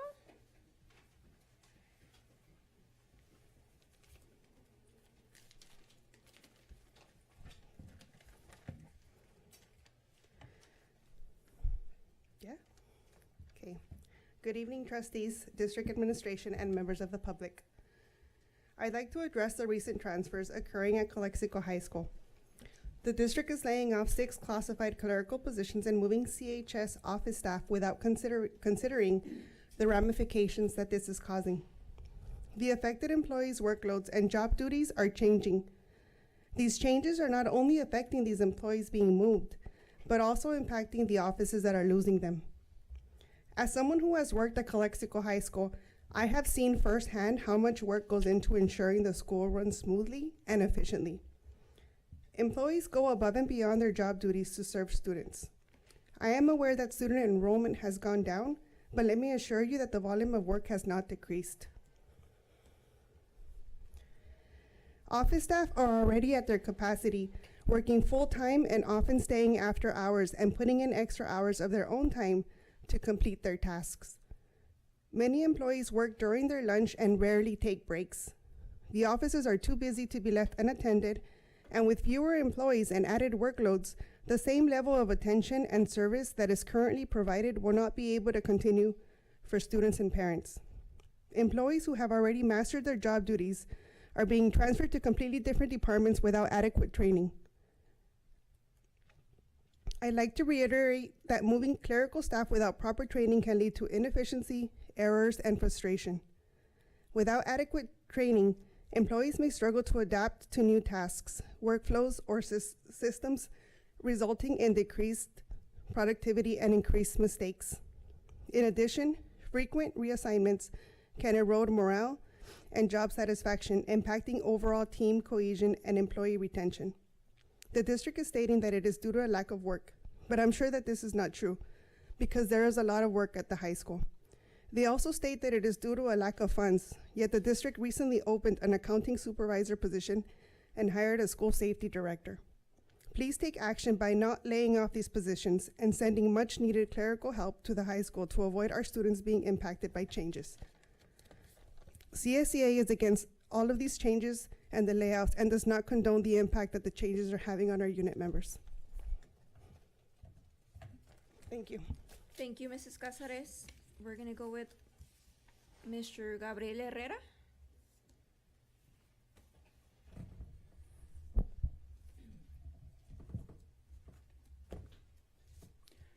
Good evening, all present tonight. Gabriel Herrera, chapter president. Our chapter is chapter 399. Thank you for the opportunity to speak on behalf of our CSEA members.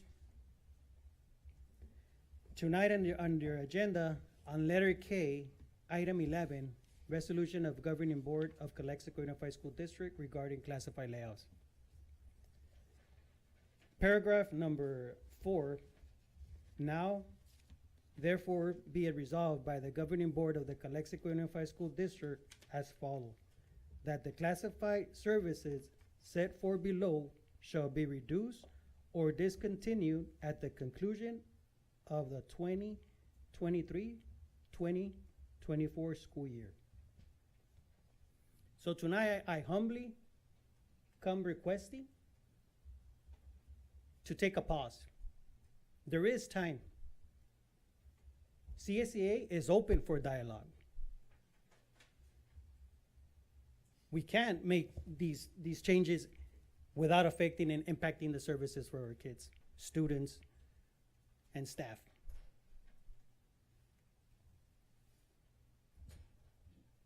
We look forward, if you direct your team to meet with us. We're open.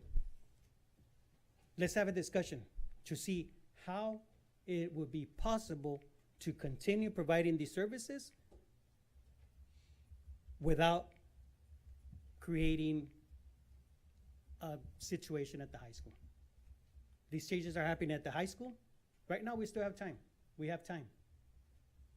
So please, tonight, direct Mr. Guerrero or whoever's in charge to meet with us. Thank you. Thank you, Mr. Herrera. We're gonna go ahead and move with I, consent agenda. All items appearing will be acted upon one motion without discussion unless any item is pulled for separate consideration and action. So moved. Second. Motion by Mr. Calderon, second by Mr. Alvarado. All those in favor say aye. Aye. Aye.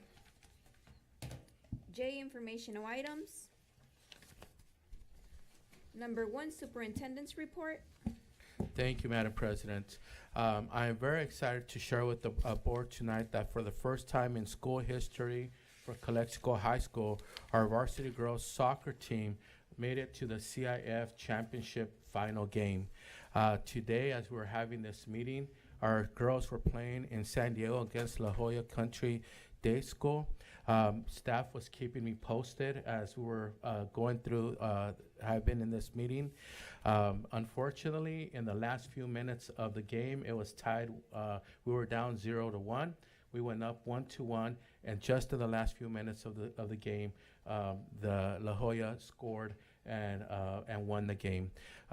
We congratulate La Jolla, but we're very, very proud of our girls as Lady Bulldog soccer team for representing Calexico Unified School District with pride, with honor, with sportsmanship, and we're a great job, girls soccer team, and to all of our coaches and parents and all the support staff that dedicated their work to oftentimes behind the scenes to make these great opportunities possible for our students. So congratulations to our girls soccer team. I would also like to congratulate our wrestling program for taking our Bulldog wrestlers to the Masters and State. Ivan Marquez placed 5th, and Leonel Ganchoa and Marlene Sanchez placed 6th at the Masters. But there is more.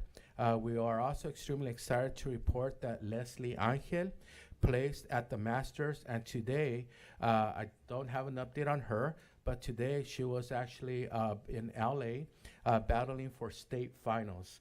So we also had one of our own lady wrestlers at the state finals.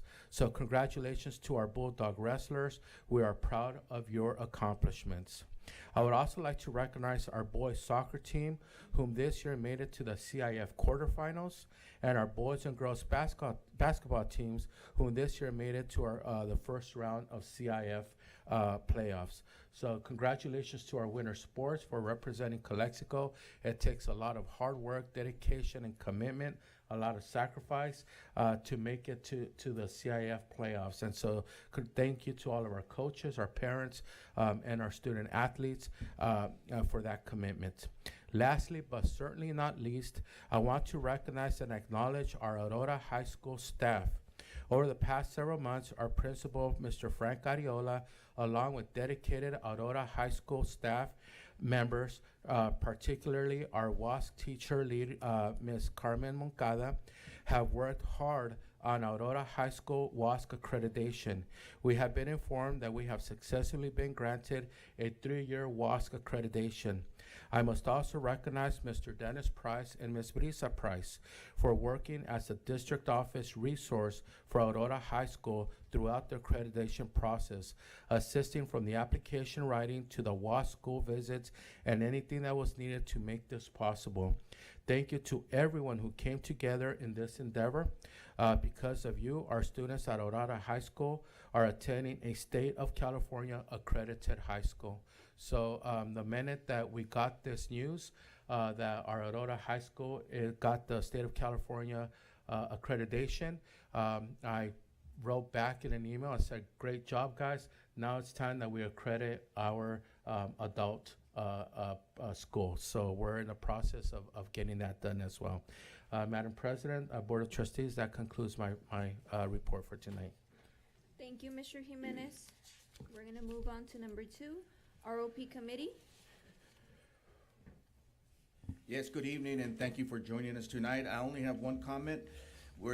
Tomorrow, we're actually having the Public Service Skill Event 2024. The event will be at IBC at 9 o'clock, where our boys for the law enforcement will compete against Brawley, Imperial, El Centro, Southwest, and Hopeville to see who has the best or the better law enforcement class in the valley. So if you have time, it's from 9 to 1:30. Show up at IBC and you'll see our students performing, and hopefully they can bring the top award. And that's all I have. Thank you. Thank you, Mr. Calderon. We're gonna move to number 3, board reports. These are informational reports by board members. No action is taken. Mr. Alvarado? Well, good evening, and thank you guys for joining here tonight. Staff, just want to go ahead and just congratulate once again Enrique Camarena for coming out and doing the presentation that they did. It was amazing. What the students are doing out there, what our teachers are doing, along with all the other staff also as well. It's not just our teachers; it's a whole rounded team as far as that goes. Just want to congratulate also our winter sports student athletes for what they're doing, how they're representing Calexico, and also last but not least for Aurora High School for being WASC accredited. That's my end of my report. Thank you. Mr. Calderon? Yes, good evening again, and congratulations to the Kiki staff and students for their presentation. I mean, they rocked tonight, so I mean, they're doing something very positive for our students. And congratulations to our athletes. I mean, the accomplishment that we have been achieving is incredible, especially for that lady that is actually in the CIF finals. It's really hard to get there, and congratulations, and I hope she does well at our state finals. That's all I have. Thank you. Mr. Pacheco?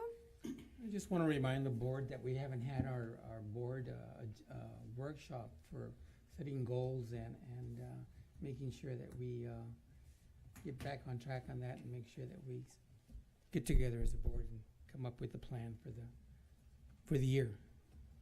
That's it. Mr. Contreras?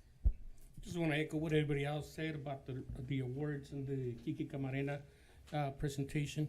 They did an excellent job. I think, sometimes we're looking to see the stuff that's getting accomplished at the school levels and stuff. And, I think the students did real good presentations along with the teachers. And, it's just kind of like some of the stuff that they're working on, in continuing to get, recognized by the state of California as one of the upcoming schools. It's always a good thing to do. Thank you. Thank you. Myself, along the lines with my colleagues, I want to congratulate Mr. Romero and Enrique Camarena for the great job they're doing, the staff, the students, the presentation, it was incredible. They were the show for tonight. And also, congratulations on Aurora High School for becoming our accredited high school. That's all for today. We're going to go ahead and move with K, action items, consideration and action approval of the following items. Number 1, 2024 CSBA Delegate Assembly Election nomination for Subregion 18B. So move. Motion by Mr. Pacheco, second by Mr. Alvarado. All those in favor say aye. Aye. Aye. Number 2, agreement between Calexico Unified School District and Vicro Inc. for classroom furniture for Blanche Charles Stool and Rockwood Elementary Schools. Move for approval. Motion by Mr. Contreras, second by Mr. Alvarado. I do have a comment. Comment by Calderon. And it's related to what a lot of people are here, the layoffs and so forth. Why are we buying furniture? I know that we're in dire need of furniture, but we have some issues with our general funds and everything. And why are we committing to thousands of dollars here? I think it's $47,000 when we're having issues with our staff. Right. So that's a complex question, and it's there's a lot of different factors that that we need to look at when we're considering our budget. First of all, we're required to submit to the state of California what's called our MYP. Our MYP is our 3-year, multi-year projections. So we have to submit our budget balanced for the current year and the 2 out years. One thing is to say we're going to spend $40,000 on much needed furniture, on our much needed facilities, to get students and classrooms and staff new desks, new chairs, new lunch tables. And the other thing is to say we're going to continue spending $400,000, $500,000, $1 million in ongoing expenses. So, the way we look at different things is not only do we also look at restricted and unrestricted dollars, monies that's we could only use for very specific earmarked areas, or monies that we could just use that's unrestricted and we could use for anything, right? But we also have to look at money that continues to incur an ongoing expense to the district. So, one of the things that we need to look at when it comes to our expenses is not so much of a, right now we still have some of our one-time ESSER monies. We still have some of our one-time Learning Recovery Block Grant monies. But these one-time monies that we've been getting over for the past several years, we have to spend, but they're expiring. We're not going to have these one-time monies anymore. So I know it's hard to understand it, and one of the things that, because you brought up about, for example, where are we buying furniture when we're talking about layoffs? One of the things that we're trying to do as very, very seriously in Calexico Unified, unlike many other school districts right now that are actually laying off people, in their layoff resolutions that they'll be bringing since January, February, March, they actually have names of people. There are currently people in those positions who are going to be giving a March 15th layoff notice, and they will not be coming back at the end of the year. The way that we're trying to address our budget reductions is through vacancies, what we call through attrition. So we're not laying off an actual person, we're closing a position, so that we're trying to keep the layoffs from real people who would be losing their job. They would be cutting their livelihoods, who would have said, thank you for all your service, but as of next year, you're no longer going to work here. We're not doing this. We're cutting positions. As we all know, in January, Governor Newsom came out with the $38 billion deficit. The COLA was at about 3.79 at one point, the cost of living adjustment, and it went from 3.7679 to a 2 point something. The current COLA right now is a 0.76, less than a 1 point. We got to look at our ongoing expenses. For example, CalPERS, the Classified Employee Retirement Fund, is going up by 1%. Our health benefits is going up from anywhere to about 5 to 8%. These are not costs that we could control. We cannot say, no, we're not going to pay the CalPERS increase. No, we're not going to pay the health benefits increase. We have to pay them. It's beyond our control. So we're trying to figure out ways that we could control ongoing expenses. And one of those ways is by looking at our staffing. By the way, not only classified staffing, but certificated staffing as well. Again, we're doing that through attrition. So for example, last year, through resignations or retirements, through vacant positions, we did not backfill. I believe I'm pretty sure it was about 14 credential certificated teaching positions that we did not bring back. So we reduced our certificated staffing by 14 teachers. This year, we're on track to reduce our certificated staff again by about 11 or 12 teachers again. So over the past 2 years, we're looking at about 22, 23 teachers that we reduced, so that we could try to stay away. And I cannot even promise that in future years we will be able to stay away from layoffs, but we're trying as best we can. from staying away from serving an actual person a letter saying, these are your last 3 months of work here in Calexico Unified. Sorry, and thank you for all your service, but you know, we can no longer, we're no longer going to continue doing that. I've been through major layoffs in my career. I've had to serve those letters. I've had to see people in the eye and say, thank you for your 1 year, 2 year, 3 year, 4 year, 5 year service, but we can no longer continue employing you, and those conversations are no fun. I'd much rather do it through vacancies than through actual people. And so I know it doesn't mean that when I talked about Governor Newsom's projection of $38 billion, the LAO's office, the Legislative Analyst Office, the LAO's office, and the Finance Office of the state of California both already came out and said, Governor Newsom, you know, sorry, but your projections are under. You know, we're looking more at a 50, 60, $70 billion state budget deficit, not your 38. So tens of billions of dollars more, and they're recommending that LAO's office, and this is public information. They're recommending for the governor to start making cuts to public education, including even cutting the 0.76 COLA that the governor came up in January with. So the 3.7 and then the 2 point something, and then it went to the 0.76, which doesn't even cover the cost of other increases that we have.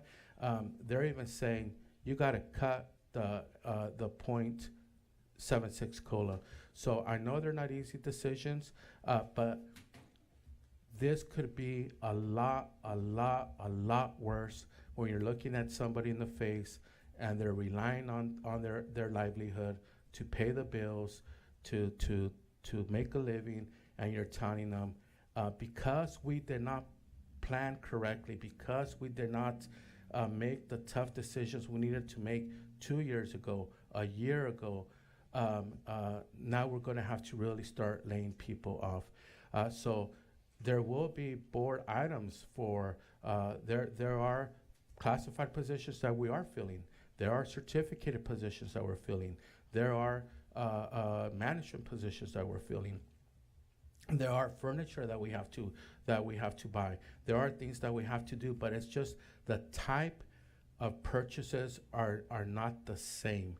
And so I know it's perhaps not a very easy answer, but it's a very, very complex process. And again, I think the bottom line is that we are trying to do this without affecting actual people's livelihoods, without taking people's jobs away, and rather do it through vacant positions and not backfilling, which we're doing at all levels. And Mr. Jimenez, you're correct about what you just said. However, and I answered my own questions, because I was going to ask you where this funding was coming from. And it's actually from the general fund, and it's $500,000. And I know, and you know, that I've been an advocate for new furniture. I mean, when you first came in, we went to visit Kennedy Gardens, and they needed the furniture. And I understand we need it throughout the district, but again, it's $500,000 off our general fund. So that's all I have to say. You have a question? No. So we have a motion on the floor for motion by Mr. Contreras, second by Mr. Alvarado. All those in favor say aye. Aye. Aye. No. 4-1. Number 3, second amendment agreement between Calexico Unified School District and Zonar System to add 8 GPS units and 50 inspection reporting equipment for the White Fleet district-wide. Move for approval. Second. Motion by Mr. Contreras, second by Mr. Pacheco. All those in favor say aye. Aye. Aye. Number 4, agreement renewal between Calexico Unified School District and Earpod Premium Plus for software subscription for the 2023-2024 school year. So moved. Second. Motion by Mr. Calderon, second by Mr. Alvarado. All those in favor say aye. Aye. Aye. Number 5, award of request for proposals and agreement between Calexico Unified School District and GICACOM for E-rate service. So moved. Second. Motion by Mr. Calderon, second by Mr. Contreras. All those in favor say aye. Aye. Aye. Number 6, award of request for proposals and agreement between Calexico Unified School District and KFI engineers to provide California Schools Healthy Air Plumbing and Efficiency Program CalShape HVAC assessment services. So moved. Second. Motion by Mr. Question. This is all grant money, though. Yes, that is correct. yes, yeah. It was touched on in the earlier presentation. We did receive the highest in the valley. I like to add, I'm proud of that. The highest amount of this grant money, I think it was about 1.5, 1.6 million. But the grant requires that we do an engineering study, as was explained a little bit earlier, on the air quality inside our buildings, on energy efficiency of our units. And that study, it's a very technical engineering study, and so we have to use a certain amount of that 1.5, 1.6 million dollars grant, and out of that grant, we have to pay for that study. So that's what this is. Yeah, my comment is this, that I would like to see, based on the presentation the other days, pull forward, move on with the rest of the stuff so that, when monies become available, that we're ready for it and we're not just sending letters of intent, to see that something happens. Perfect. Yes, thank you. So we have a motion by Mr. Calderon, second by Mr. Alvarado. All those in favor say aye. Aye. Aye. Number 7, notice of completion for the interim housing site improvements for relocatable classrooms at Calexico High School. Second. Motion by Mr. Calderon, second by Mr. Pacheco. All those in favor say aye. Aye. Aye. Number 8, notice of completion for the soil removal for the modernization project at Calexico High School. So moved. Motion by Mr. Alvarado, second by Mr. Calderon. All those in favor say aye. Aye. Aye. Aye. Aye. Number 9, approval of new course description at Calexico High School Sport PE 2 and Advanced Sustainable Agriculture. So move. Second. Motion by Mr. Pacheco, second by Mr. Calderon. All those in favor say aye. Aye. Aye. Number Mr. Pacheco. Pacheco and Contreras. motion by Mr. Contreras, second by Mr. Pacheco. All those in favor say aye. Yeah. Okay then. Thank you. Number 10, adoption of new job description, intervention teacher and instructional coach. So move. Motion by Mr. Pacheco, second by Mr. Calderon. All those in favor say aye. Aye. Aye. Number 11, resolution regarding classified layoffs at the conclusion of the 2023-2024 school year. Move with the comment.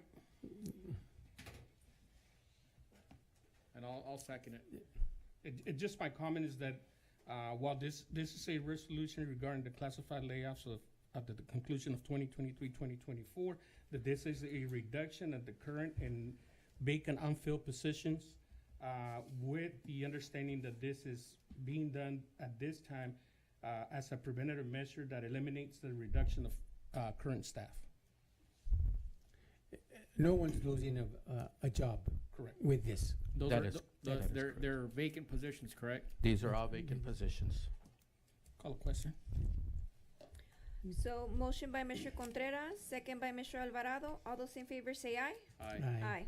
What's the resolution? Oh, okay, so it's Mr. Alvarado? Yes. Mr. Calderon? Yes. Mr. Pacheco? Yes. Mr. Contreras? Yes. Myself, yes. Number 12, resolution regarding disposition of surplus asset, non-asset technology equipment at Rockwood Elementary. Move for approval. Second. Motion by Mr. Calderon, Contreras, second by Mr. Alvarado. Resolution, Mr. Alvarado? Yes. Mr. Calderon? Yes. Mr. Pacheco? Yes. Mr. Contreras? Yes. Myself, yes. Number 13, resolution regarding disposition of surplus asset, non-asset, a 2000 Ford Ranger truck, a Tyler Dunn flatbed cart and a cart forklift at Felipe Vega facilities. So moved. Second. Motion, Resolution? yeah, it's a resolution. Motion by Mr. Calderon, second by Mr. Alvarado. Alvarado? Yes. Calderon? Yes. Pacheco? Yes. Contreras? Yes. Myself, yes. Number 14, resolution regarding disposition of surplus asset, non-asset classroom furniture at Jefferson Elementary. So moved. Second. Motion by Mr. Calderon, second by Mr. Contreras. Alvarado? Yes. Calderon? Yes. Pacheco? Yes. Contreras? Yes. Myself? Yes. And we're gonna go ahead and move to L, reconvenience to closed session. Thank you. We'll be back around, what time is it? 10 o'clock. 10 o'clock? 10 o'clock. Yeah.